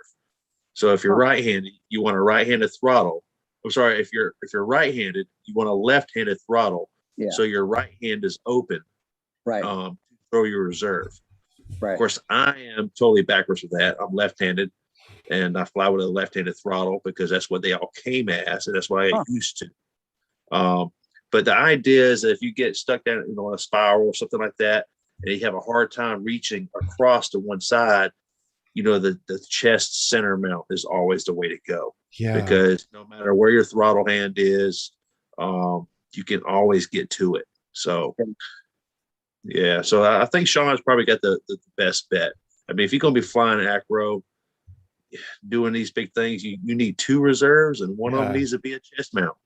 Yeah, I think you're right. I think, and also like somebody was telling me, two reserves, generally you might have a full weight reserve, like a heavy duty reserve, and then you could get other reserves that pack a lot smaller and lighter for a second reserve. Yeah, I mean, remember Woody Gamertag? He went down. His first reserve didn't go, and he had to pull his other reserve. Yep. I remember seeing that. I would not want to be in that where you see that your canopy is just, in rags. You throw it and it goes into it, and you're like, oh crap! Now I'm just going down. I wish I had another one. Yep, that's great. Well, yeah. I mean, he's a dedicated acro pilot, though. But that's the reason why I have. I mean, you can go up on a tow machine and do acro. I mean, you can go to SIV course. They're not that expensive, like $400 a day, and all the tows that you usually can do in a day. Yeah. So I mean, they're not that expensive, and to be able to go up and practice these maneuvers and know that if something goes wrong, you throw a reserve and you're going to go into some nice water and get picked up. That's a good thing. Oh yeah. So. I know that we talked a lot about how to do things on this podcast, but just so everyone knows, we're not teaching you how to do this or telling you to go do this and this is how to do it. We're telling you what we've done, but we recommend you going to see a professional and preferably an SIV course where you can do all these things and do them safely with a qualified instructor. 100%. We're definitely not encouraging people to self-train off YouTube. We're trying to help people. All of us have made mistakes, no matter how good our training was. And I think most of us on this panel are the type of people that put those mistakes out there so we can all learn from it. I know for sure that most of us are. And, that's where it's at. I mean, I was talking about, doing wing overs versus going in and doing that full barrel roll. And I think the most important thing you said there was baby steps. Yeah. Just slow baby steps, progression, feeling yourself. You're going to make those slow progressions, and then sometimes you're going to get a little light in that wing. You're going to back off like, oh, I need to approach that a little differently. Yeah. And, that's that inner conscience of yours telling you to back off, and you better listen to that. Yeah. For sure. Yeah, totally. Anyway, that's the end of my rant. Yeah. Now fly with a reserve, get proper training. Yep, exactly. And in terms of do things when you're ready to do them, and make sure that you're completely committed and being present when you're doing them. Nothing reckless. Like if you're not ready, if you don't feel it, don't do it. Exactly. But just check in with yourself. That's one of the other things that we learn when we first start to, fly. One of the number one rules is, or number one lessons is, learn when not to fly.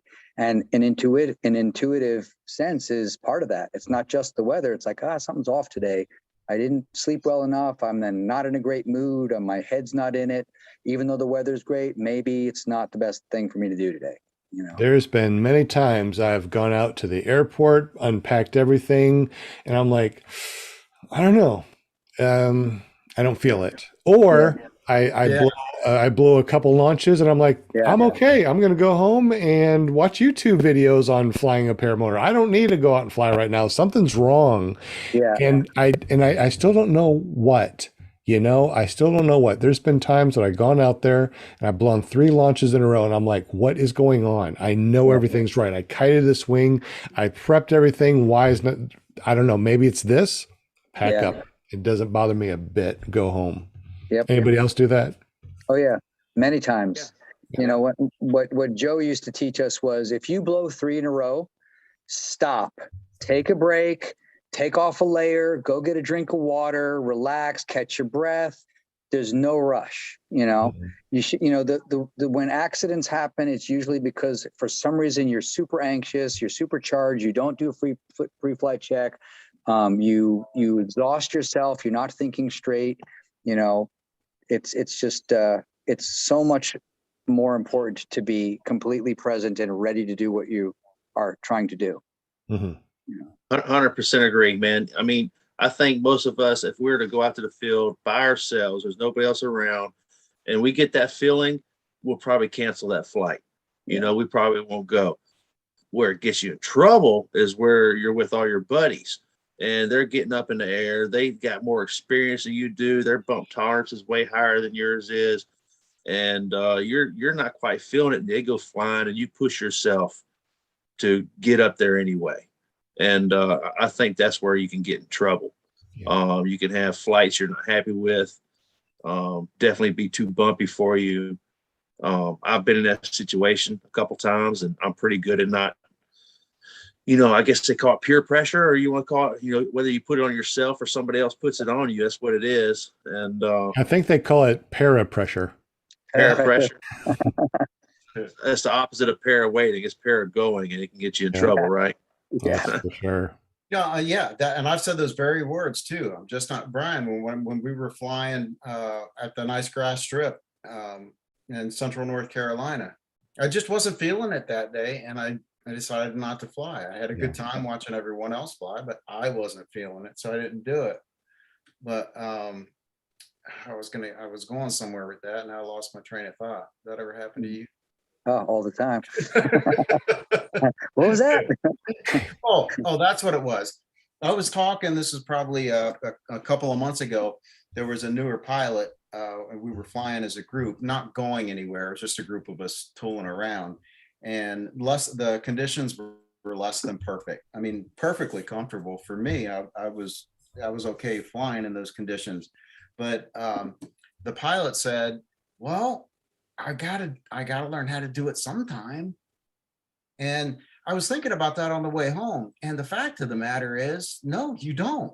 You don't have to do anything. I mean, this is a sport. I got into the sport to enjoy it. And if you're the kind of person that just likes smooth butter air, cool. There's no problem with it. So there's no reason to push it, unless you want to fly in those kind of conditions. And then, right. So the feeling of, I can't remember, peer pressure, or that peer pressure can also be pressure from yourself, thinking that you have to do it. Right. Anyways, that's the end of my rant, Brian. Yeah. And when I was talking to one of my first students up, earlier this week, somebody else was up flying, and I could tell he was trying to get up there and be with him to get his first flight with one of his instructors. And I said, just slow down, take your time, go through all the steps, and forget about everybody else, and just be you and your equipment, and be safe. And he did. He slowed down and he got up in the air, no problem, and everything. But yeah, I mean, I think we are all can be our worst critics, and we can pressure ourselves probably as bad or worse as other people pressure us to go flying, because we've all had those friends, say, hey man, if it's not for you today, don't worry about it, and they're sincere and they mean it, but we push ourselves to go anyway. Yeah, for sure. Yeah, I can say all the lines I've ever sliced, have likely or mostly been for times when I've been rushing to get up in the air, the wind switches and I'm too lazy to unclip or to readjust my wing to take off into the wind. And next thing I know, the wing goes sideways and I make a line and it's like, oh, well, there goes the sunset. It would have taken me literally 2 minutes to reset and I would have been able to go, but I was too anxious, and too much of in a rush to do it. So. And luckily that just became a valuable lesson that you learned, from instead of, an accident. So. Yeah. That's good stuff. Well, guys, I'm going to have to run. Hey, I got a bell. Good, man. Well, it is after 9 o'clock. This is a lot longer than I was expecting. So let's go ahead and say goodbye. Brian, go ahead and say your goodbyes first. And how do we get up with you, buddy? Well, first off, I was just going to say, Jarrod, you're an incredible guest, man. You have this huge wealth of knowledge. I wish we could just do multiple shows and carry on because I feel like we can learn a lot more from you. You got a cool location you fly. I've been over there, and it sounds like you get to do some really cool adventure trips. You should definitely look up One Up Adventures. I will, for sure. Check them out, man. They can help you do what you're trying to do. But if you want to check out my YouTube videos, you can look at ppgbrian.com. Okay, Thanks I will to do that. fearless leader Sean Symons, PPG Grandpa, gave us all our own PPG websites, and it makes it easy. But no, this is a great sport. I've got a lot of great friends in this sport because of Sean and his show and whatnot. There's nothing I enjoy more than going to fly-ins and meeting these people and working with new students and seeing the reaction on the student's face when they get that first landing and that first flight under their belt. That's something I think I'm gonna enjoy for a long time, man. Oh yeah, that's the best, man. Yeah, it is. That's kind of where it's at for me now. But yeah, it's the best way to get high, man. Y'all need to get paramotors. They will change your life. Yep. All right, buddy. Well, thank you so much for hanging with us, Brian. Hopefully we'll catch you again soon. All right, man. Cool. Peace. Take care, man. Stay in touch. Brian. Peace out, buddy. So, Jarrod, any other words of wisdom or anything else like that before we head on out? Any other thing that you'd like to say that maybe you haven't said? Well, I am, first of all, very grateful for the opportunity to join you guys and have this conversation. It was great. I honestly didn't expect it to go that long either, but I really enjoyed everybody and, the feedback's been terrific. So yeah, maybe do it again. And for sure, I hope to catch you guys at a fly-in. Is anybody planning or thinking about going to Salton Sea in February from where you guys are? I don't think so. I think I'm going to do maybe bad apples again and something else probably, but I don't know. Okay. Well, at some point, I hope we get a chance to cross paths and fly together, Absolutely, bud. But yeah, as far as words of wisdom or futuresque things, I'm at the point where I'm, like I said, I'm about to invest in this trike. I want to do tandems. I'm playing around with doing a more official school, so I'll keep you posted on that when I get that all together and, try to rally some people here in the Northwest. I have, I'm not sure if you know Morgan Yobert. He'd probably be a really good guy to get on the show as well. He just started Rise Paramotor in Bend, Oregon, and he's a terrific pilot. He's also training acro, and he's totally got his stuff together. Cool. But yeah, I'll definitely keep you posted. And as things come together for me and I dive deeper into the sport, I will be very psyched to talk to you guys about what my experiences are and learn from everybody. Well, awesome. Now you are on our guest chat. So any Monday that we jump on, you can jump on anytime with us and just be on the panel. Absolutely. Cool. Right, and Yeah, you can ask the next guest questions and stuff like that. I mean, that's how we get our panel is just from past guests. Cool. So we do. We just hang out and share stories. And I don't fly, but I'm telling you, every time I go, like I found you, Jarrod. I watch videos and everything, and I was very impressed with the videos and everything that you do and your energy and all that. And that's why that's why I said, come on our show. Come on, Yeah, we need, well, that was awesome. I come on, really appreciate join you us. reaching out. And yeah, and thank you so much. Absolutely. Really appreciate it. But real quick, see, my son, Robert Michaels, he has a show on Thursday nights. I don't know if you've seen it yet, paraglidingtalk.com. So on Thursdays, I'll send you the link. Okay. And he flies at Torrey Pines a lot. Okay. In San Diego. So you said you were talking about flying, like beach flying and off the coast and everything. Yep. It's a very popular, really cool place to fly. Oh yeah, Torrey Pines. I've had a couple friends who've gone down there, and I guess they were telling me about how you have to get a site briefing, and you have to have your rating, and you could do, ratings, like a crash course for ratings, but you have to understand, because it's a pretty active USPA HPA site, that you have to know the rules to fly there, and join the club kind of thing. I'll have to hook you up with Robert, and he can give you all the details on that, Cool. As far as ratings and all that. 'Cause I know nothing about that. I just hang out with you guys and hang out on Robert's show and follow all the shows, and that's what I call Paramount, Awesome. But yeah, it's a pretty cool place. And then he flies at Blossom too. And in San Diego, and that's a beautiful place. Blossom Valley. Cool. Yeah, well, I'm hoping to head down to Salton Sea in February. That was the break I was going to take. So if I'm in that area, by San Diego, maybe I'll connect. Yeah, Robert was he was talking about flying there. So yeah, but I'll send you the link of a show on Thursday. Okay. Check it out. Cool. So. That's Thank awesome. you, Jarrod. Like I said, thank you so much for joining us. Absolutely. Yeah, and in case Jarrod doesn't know, and just in case you're new out there listening to us or watching us here, every Monday night on ClearPropTV.com, we have this, also called PPG Grandpa's Paramotor Podcast, on any of your favorite audio podcasting apps, including Audible, Amazon Music, and Amazon. If you search for PPG Grandpa's Paramotor Podcast, we come up. The audio, it's awesome. Cool. If you want to listen to another podcast on Tuesday, on the first Tuesday of every month, you go to ppgshane.com, and Shane does a paramotor hangout. The rest of the month, you can go to ppglear.com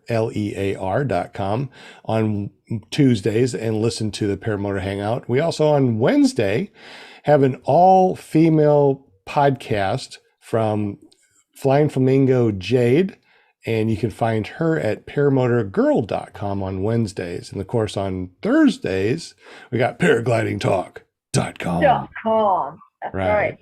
That's right. So that's all the podcasts that are out there, except there's one across the pond, the Fat Paramotor Podcast, which you can find if you search for the Fat Paramotor Podcast on Google. You can also find them on Amazon and Audible also, just like us, which is really cool.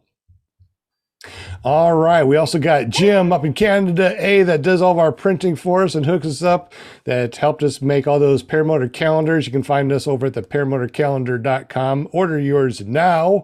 Thank you, Jim, for hooking us up and helping us print those. How do we get up with your printing shop, sir? You can check me out at carepp.com and through email, or give me a call. All my contact information is there. And I've got a YouTube channel as well, courtesy of PPG Grandpa, the careppg.com. That's awesome. All your crazy shenanigans. What flight are you up to? I know that you're almost at 100 the last time we talked. I think 93 or 94 now. All right. Woo-hoo! Let us know when you cross that 100 mark. That's pretty awesome. That's heck of a landmark, or a air mark. I don't know, whatever. It's pretty awesome. Well, thank you, Jim, for helping us out with all that. carepp.com and careppg.com. We also got Will Fly at willflyppg.com. Tell us about all your shenanigans and what you do, brother man. Well, first of all, I wanted to say thank you very much, Jarrod. I thoroughly enjoyed the show, so I appreciate you coming on, man. And like Ryan was saying earlier, flying has become secondary, really, to all the great people I've met in this sport. So it's just been awesome. Awesome. You can find me on YouTube. I'm Will Fly, or willflyppg.com. That'll take you to YouTube also. Cool. Absolutely. And of course, if you want to get up with us and want to be on the show, make sure you hit up paramomusa.com, which brings you over to Linda Anderson's Facebook page. And she's also our cheerleader, our PR chick. I mean, she's just everything. So we definitely appreciate her. If you want to get up with me, you can always find me at iflyparamotors.com. Wow, that is like the coolest. Hey, iflyparamotors.com. I need to make a bumper sticker or something. That's so cool, right? iflyparamotors. And of course, I'm PPG Grandpa, and you can find me at ppggrandpa.com. Anyways, thank you very much for watching us. Jarrod, thank you, dude. Thank you for hanging out with us for almost 2.5 hours on the podcast. This is one of our longest podcasts we've had in a very long time. So, I mean, you just made it flow. Normally it's like, all right, try to do about an hour. And, another hour went by and an hour and a half. Dude, you just a wealth of knowledge, so much information. Definitely want you to come back anytime that you want to and hang with us on the show here. I mean, if you just want to be on the panel and not say anything, just be on the show. That's fine. I don't care. Yeah, I appreciate that, bro. I will definitely check in for sure. Cool. Awesome. And like I said, as things progress for me, I'm playing around with Sky Monkey PPG. Mm-hmm. A friend of mine said they like watching me fly. I'm like a little monkey in the sky, so I think I might go with that. That's cool. But as it progresses, that'll be more of a thing. And then for the meantime, if anybody wants to reach me, just Jarrod Kaplan PPG works. As I told you guys before we started recording, my YouTube is kind of all over the place. I think I've got probably 50 videos out, but they're splayed between Jarrod Kaplan PPG, Jarrod Kaplan spelled different ways. But you can find me on YouTube. My thing has been making videos more like music videos as opposed to, monetizing videos using generic music, because I generally like to edit to the music that I apply to, or, music that suits the mood of the flight. So they're all over the place, but as they come together, I'll let you guys know how to reach me in a way that's more consolidated. Absolutely. And I also got your YouTube link in the show notes down below. So anybody should be able to just click that and make sure you go there, subscribe. I mean, at the very beginning of this show, you had 66 subscribers. So make sure you hit the subscribe button and hit that bell notification. So when he starts putting up these videos, you're like, oh, I'm there, dude. I got you. All right. Anything else before we head on out and about? Good. All right. So we're going to end this real quick, but you guys don't go anywhere. After we kill the live feed, we're going to talk for a couple minutes and hang out. So anyways, thank you very much for joining us here on PPG Grandpa's Paramotor Podcast. If you're searching for us on iTunes or your favorite podcasting app, of course, every Monday night, find us at ClearPropTV.com or listen to us at paratalk.org. Jarrod, thank you so much, sir, for joining us. We appreciate you very, very much, and we will see you tomorrow. Will, where are we going to meet this? I just saw on the chat that is it going to be Will Fly PPG? Is that where the chat's going to be? No, it's going to be, you said it right the first time. It's at ppglear.com tomorrow? Yes, it is. All right. And then Wednesday, we're going to go to paramotorgirl.com, and then Thursday, paraglidingtalk.com. Yeah. Well, have a great evening. Thank you very much for joining us, and we'll see you tomorrow. Right. Peace out. Don't go nowhere, guys. And we're going to end the live stream. So one more time, bye, everybody. We love you. Peace out. And end the live stream. Boop. Okay. That's how we do it. You just got to go boop. Now we can pick our nose. Now we can pick our nose. Right. That's so funny. It still says live custom.